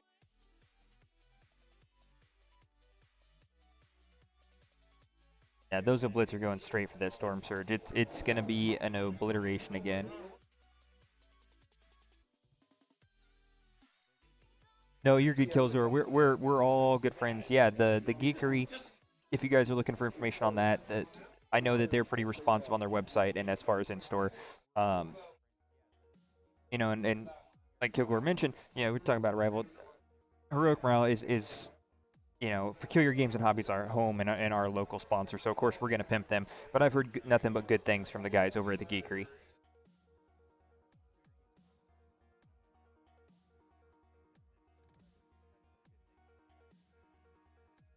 And a lot of the people actually, even in Heroic Morale, will go over there for events. Ooh, there was a 1 there. I'm not sure what exactly he rolled a 1 for, but Jason seems a little upset. So Cody might have just gotten a little lucky there.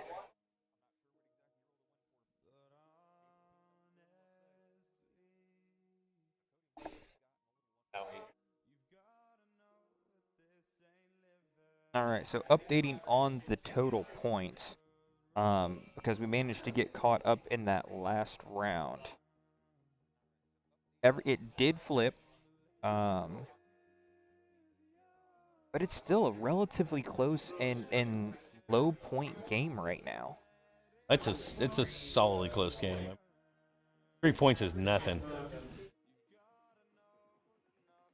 So it's strength 7, I believe, AP 1, and 2 damage for the obliterators. No, you kind of a good roll for the Blitz. So the last time I checked, where they don't necessarily have like a general tabletop inside of the stream. What's that? Sure, go ahead.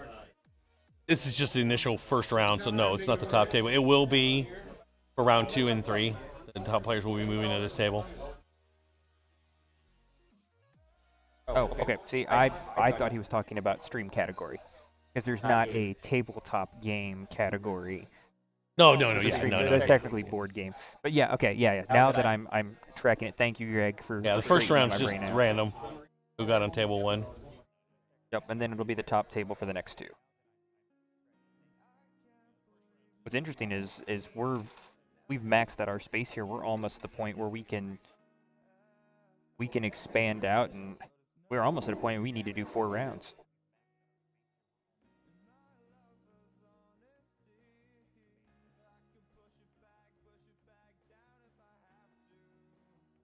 All right, Storm Surge is still standing, but he took a decent hit.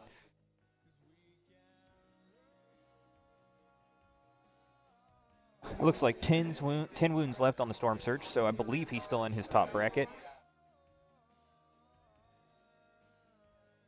Okay, so everything in that top left, the Vespids, everything around his talons are being charged.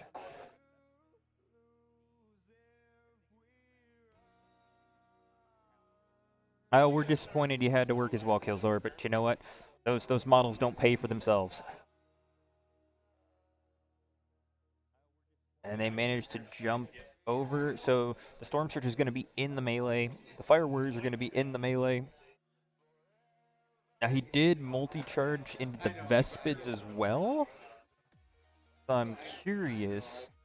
I don't think he's going to daisy chain. I think he was multi-charging into the Vespids just in case he wasn't able to make that charge distance. Which, if you can't be overwatched, hell, charge everything.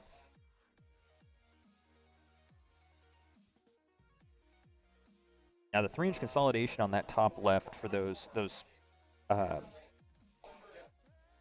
gosh, you guys have said them before multiple times, and I can't think of it. The claws, the warp talons, the warp talons. I don't know how many he's going to be able to get in there, but only 10 wounds left on the Storm Surge. There's a decent chance those attacks are going to go through on it. Now we've got some Overwatch shots coming through, probably from those Fire Warriors in the top center, shooting at the Possessed about to charge into him. 1 damage, no AP. Looked like a 2. Gonna pull a Possessed out of the center.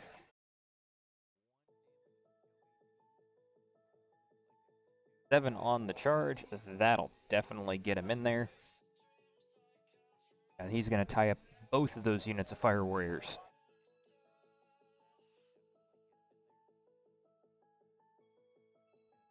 Thanks once again to everybody who's tuned in to join us.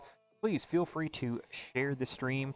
This will be going on all day long. You'll be able to come back and grab it later. We'll also be exporting it to YouTube after the day ends, so you can go back and watch it at your leisure on a different platform if you like. I will do my best to pull it down and upload it to the Facebook page. So if you're welcome to join our open community on Facebook, Heroic Morale Warhammer Club. And of course, you're always invited to come through Peculiar Games and Hobbies and join us. Thursday nights, generally speaking, are our 40K nights. However, if you're looking for a game outside of that, you can always contact the store, Peculiar Games and Hobbies, directly. You can contact the club through Facebook. And a lot of times we have other people that are coming up here to play. I know we've had guys who are over-the-road truckers come through and dial up the store, and we've organized somebody for them to play with while they're in town on a short stop. If you're ever looking for a game, please feel free to contact us and join our community.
And a charge from the back corner, none of the Overwatch being effective.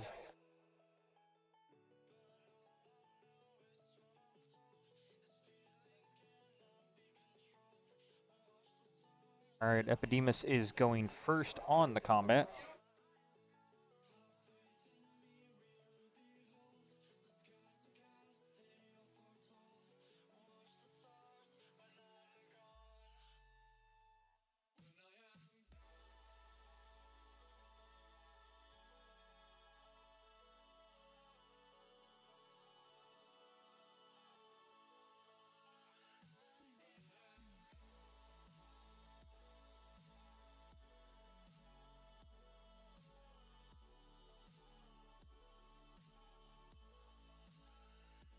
We've got a hit and probably something wounding and dying if we're going to be honest here.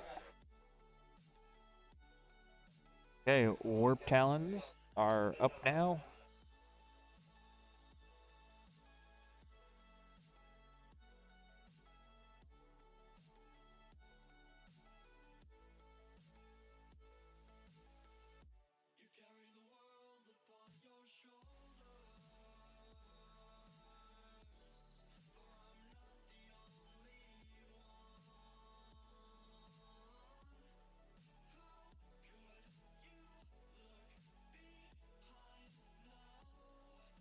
That's a lot of hits from the Warp Talons. Probably not surprising anybody.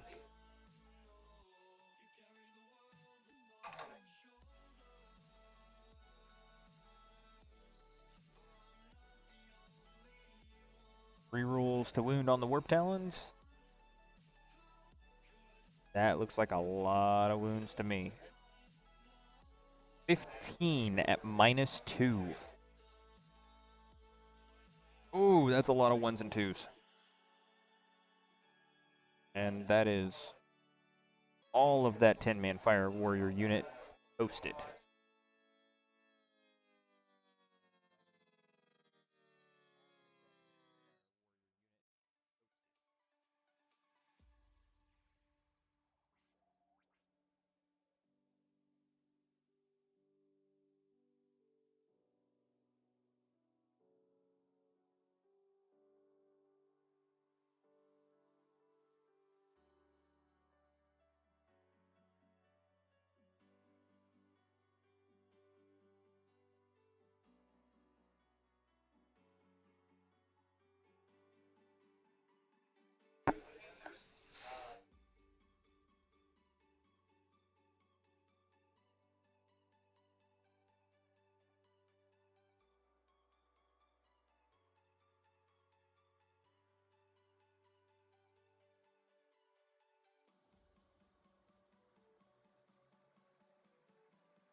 Sounded like he was looking for fives. I believe these are the attacks into the Storm Surge.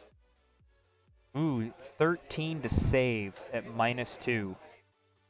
With only 10 wounds left, the big old Stormy boy is going to have to get some luck.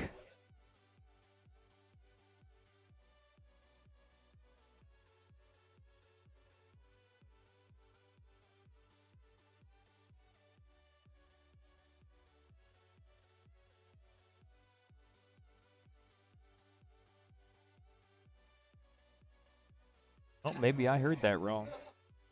Because now we're doing the Lord saves. Okay, so the so the Storm Surge must not have actually taken any damage. I must have heard that wrong.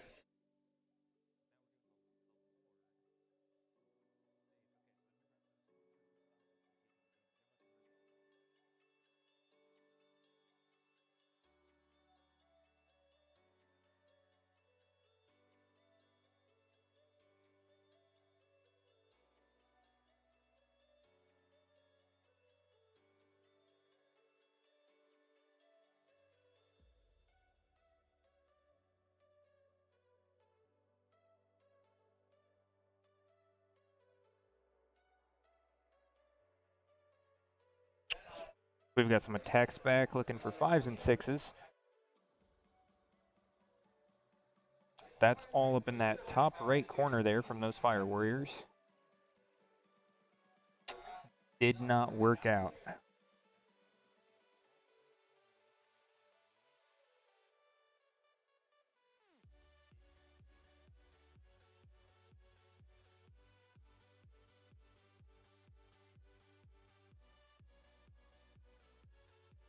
Leaderships all around now.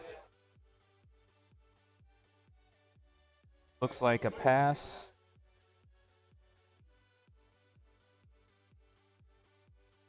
So we have behind enemy lines, Butcher Bill, and one other. Kill one, hold one.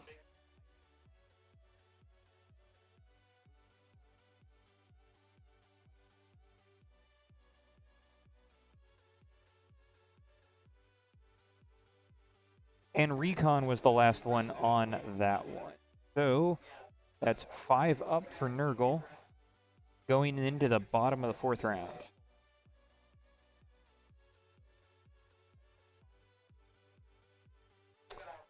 And of course, I have to give my my own group a shameless plug there, Grunts Gaming Network. We are a community of gaming enthusiasts. We do a lot of streaming for video games. Feel free to come and check us out as well. I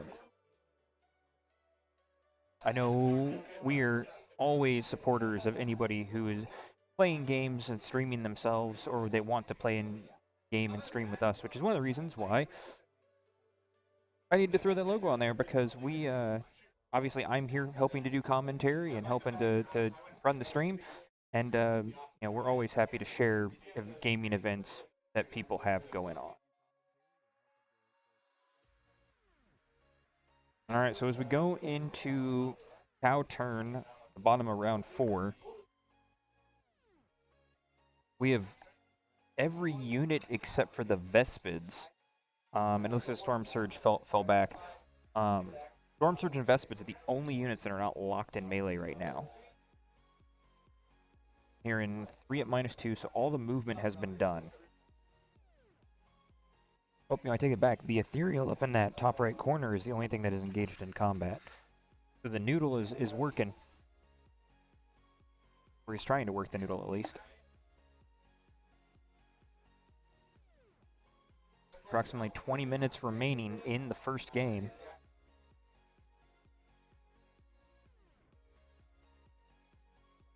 All right, so I'm hearing we got some shots going into the Obliterator. Sounds like it's from the Storm Surge.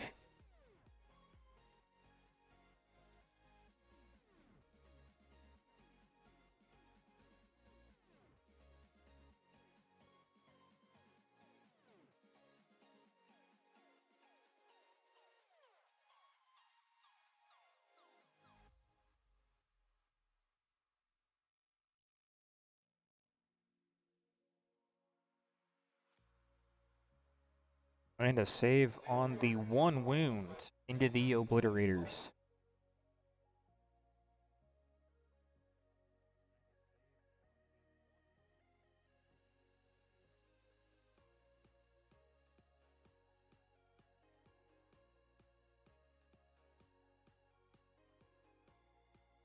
All right, so smart missiles. 15 of them.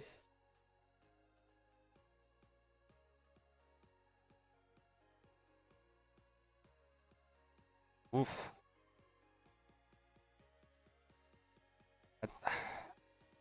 That looked like maybe a 20% hit. That's rough.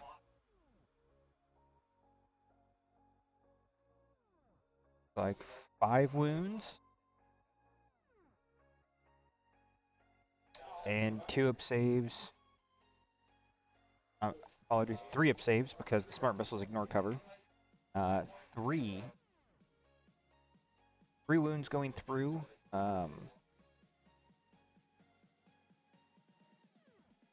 It looks like it was on the Warp Talons.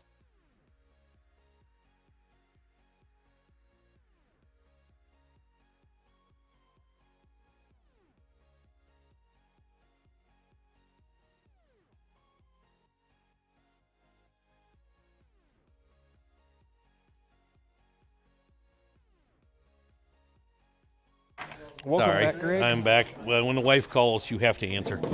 So, Well, mainly that's the way it your is. wife, because she threatens you with Klingon melee weapons. Potentially, yeah.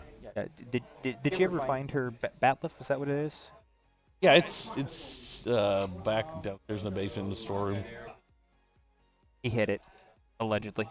Yeah. So Greg, what you missed while you were talking to the wife, which, hello, wife of Greg, we love you. Don't hurt him. Nurgle's up 16-8. We're in bottom of the 4th on Tau turn. Movement was short and sweet. We had the fallback of the Storm Surge, and the Ethereal stayed into combat with the Noodle, but the Fire Warriors fell back. Yeah, okay. He stretched out his vest across that Yep. deployment zone. And the Possessed Orb Talons managed to wipe out both units of Fire Warriors that were back there Yeah. supporting that's the Storm Surge, which is not surprising to either of Not us. surprising at all. He's just, the firepower is really dwindling here. Because if you can't keep your Fire Warriors out of combat, Yeah, you lose so much firepower. I mean, I don't think Tide Walls are really a thing anymore, but that was one of the nice things about Tide Walls, is it forced your opponent to fight something else. Like, you weren't really able to push past into the Fire Warriors because of the Tide Wall. Granted, I think the reason why they're not a thing is because they're super expensive, both buy Oh, and that run. they're really just not worth. You're better off putting more fireworks on the table or something else, more commanders. Some of your points are better spent.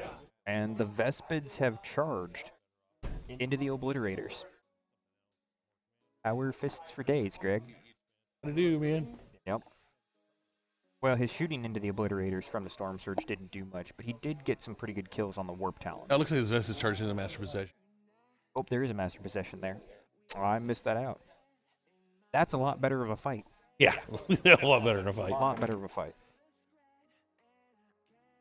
I think he's got Headhunter, so if you kill him, that'll give him another Headhunter point. Oh, Right there. I think somebody just went in. the die have been killing Cody.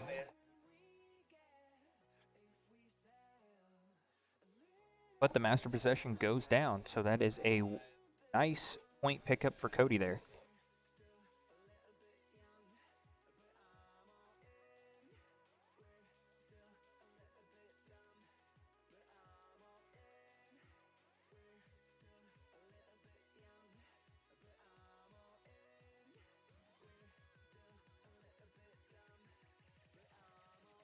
So that sounds like there's some combat going on with some stealth suits. I believe that's a stealth suit in the either the bottom left or the bottom right. Need 2 misses to wound. Oop. 13 minutes left in this round. Yeah, let me go and update this. Yeah, it'll be fine. But yes, 13 minutes left in the round.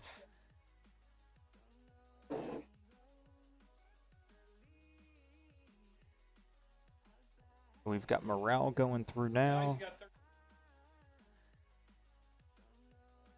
Looks like there's only one Warp Talon left. That is definitely a win for our Tau player.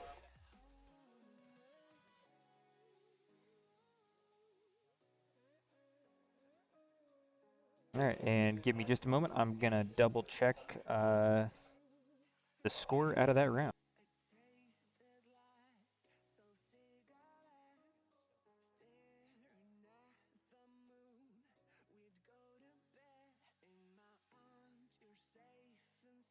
And the Possessed are going to snuggle with the Storm Surge in that back corner there.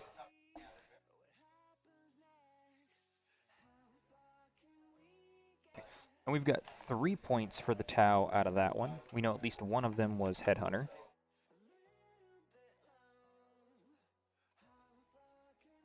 He'd slay the Warlord for Old School and one other, but not bad all around. Decent turn, everything considered. Now taking bets. Does the Storm Surge survive the Possessed wave?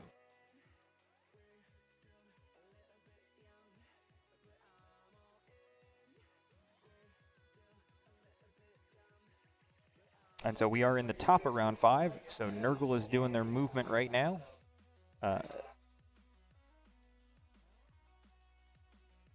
And we're into shooting already with the Obliterators. The Obliterators are in the top left corner of that center structure.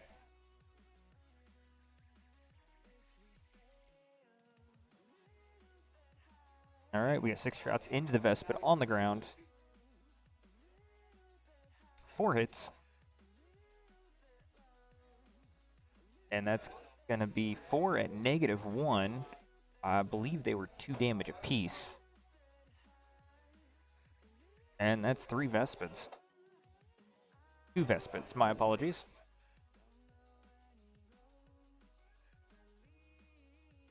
And welcome back to our weary traveler and field correspondent, Greg. Yeah, I'm a little up and down because my judge wanted to take a break, so.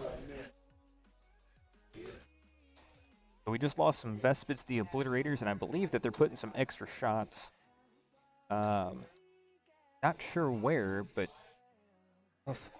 Cody's dice, he's just getting ones left and right. His dice have really been killing him. I think he's at about a 30% hit rate for most of his shots tonight, and he's not making very many saves either, unfortunately. I say tonight, but it's still before noon. Oop, the Demon Prince is going for a charge. The lone guy in the bottom right.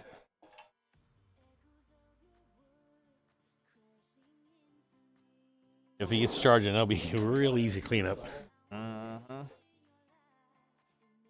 Did get a couple of mortal wounds through somehow, though.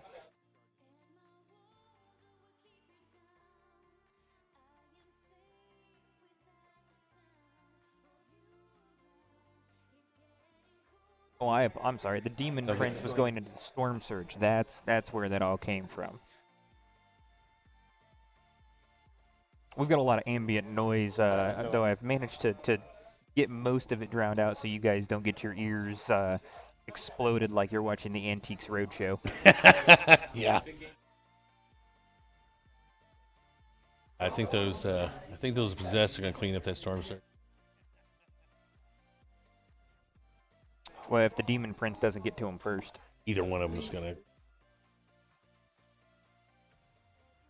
And 3 saves from the Demon Prince.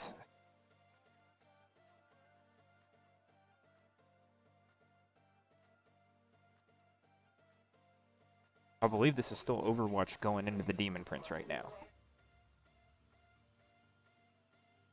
Smart missiles, probably.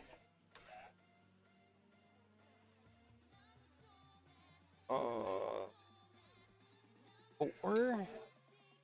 2 wounds from the smart missiles. 1 wound. Taking him down, but man, that's a lot to try to push through.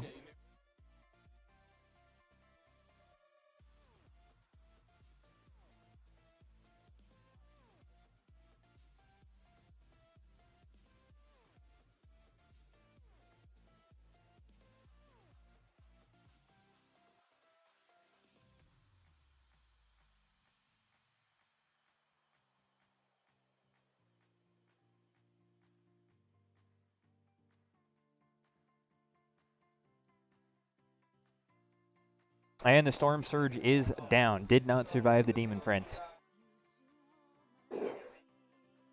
That's not surprising. Nope, last of his Butcher's Bill just went through. So it's definitely a kill 1 Butcher's Bill. And it's definitely going to be a kill more. Pull more for sure. He's gonna max out his primaries and probably get all. It's 3 secondaries. This one. Yep. I unfortunately I believe I'd like to see him come back. I like how he's running his troops over to that objective. Nah, sometimes I like I said, I hate to call games, but now he's down to some Fire Warriors and. Well, and there's only little under 5 minutes left because the timer and it's ethereal. A little out of it. So they'll get this round done. It'll be done. So, and I tell you what's going to happen here. I bet he charges his Fire Warriors into things to test or hold those objectives. That would be a good play. But it depends. If they're going to end it at the bottom of 5 here, which I think they probably will, then he might not get tabled out. But if this went to turn 6 and he's charged into melee with those last couple of remaining units, the Vespids in the top left would get cleaned up. I mean, we're theory crafting at this point. Yeah. But a unit with Fire Warriors isn't going to... Well, it might hold out, because I believe there's only a single... Oh no, there's more than one enemy model in that building in the bottom right. demon on the bottom left is all by itself. I mean, it's come down to pretty much Cody just trying to get as many points as he can in his turn this round. Yep. And trying to get that bonus.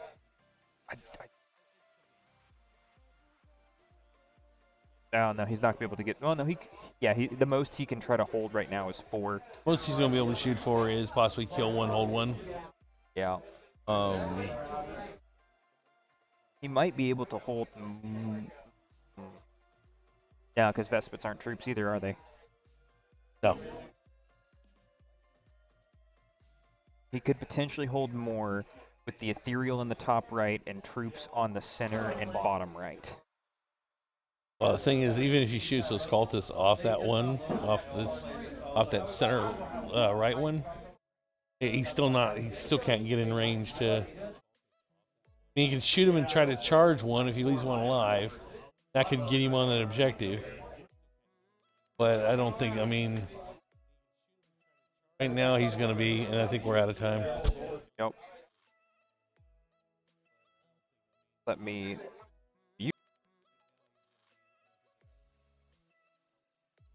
Okay, so they moved into round 6. Jason on his time clock, because I know Killer was talking about, said he had 24 seconds, so he is trying to do the best he can, keep in with that clock.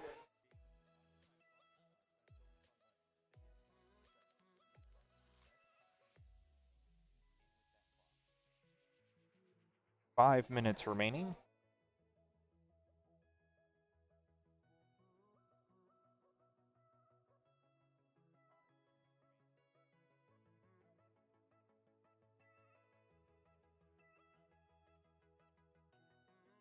Okay, we're bottom of round 6. We'll get the final score here in a second. We've got contested in the bottom right, contested in the center, held in the top right, contested in the top left. Now, the reason why the top left didn't move to engage is because Jason only had 26 seconds on his chess clock. He did, unfortunately, run himself a little short on time.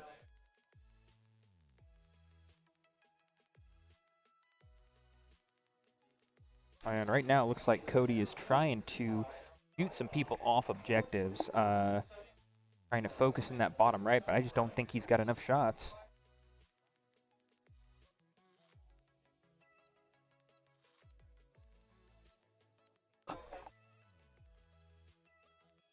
He's looking at doing some fire from the center. I mean, this is the bottom of the 6th. This is all he's got. 4 minutes to go.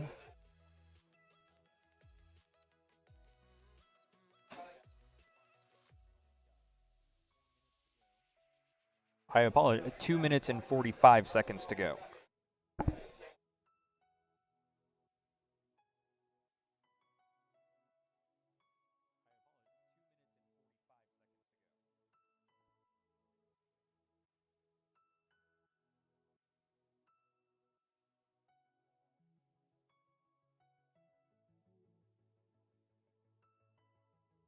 More shooting going through. 2 at -2. Saves did not go through. Hold the warp talent off, so he's going to hold that top left.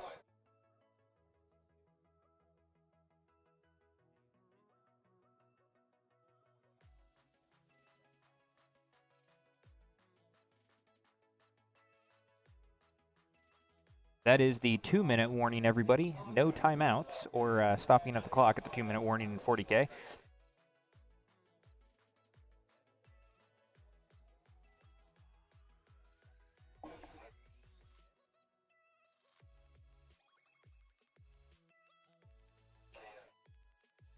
So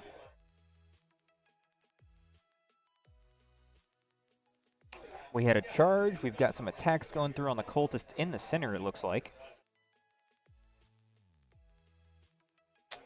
Couple of wounds at no AP.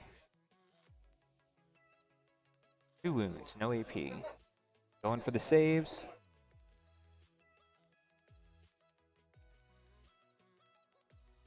Looks like 1 went down.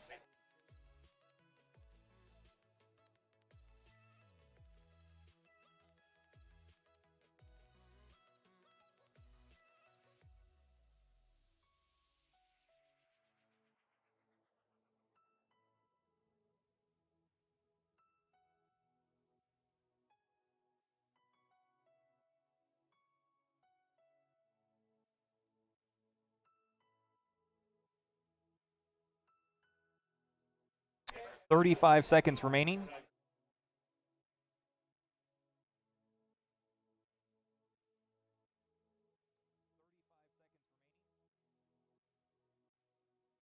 All right, and our table is done, folks. They're getting the final tally on the score. Preliminary, it would look like Nurgle is going to take it, but I'm not sure what the last couple of rounds ended up playing out. I didn't get an update on the 5th round, and I have not gotten an update on the 6th round. So I will let you know here in just a second what the final scores are.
All right, guys, I have the final score for the Nurgle versus Tau.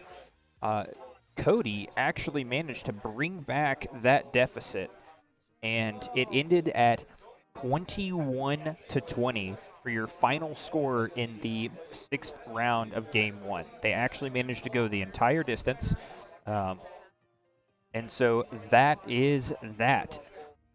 If you go to the Best Coast pairing site, you'll be able to see the next part of the round.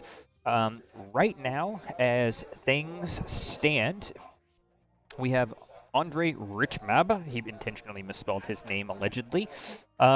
In first with 39 points, playing Adeptus Astartes.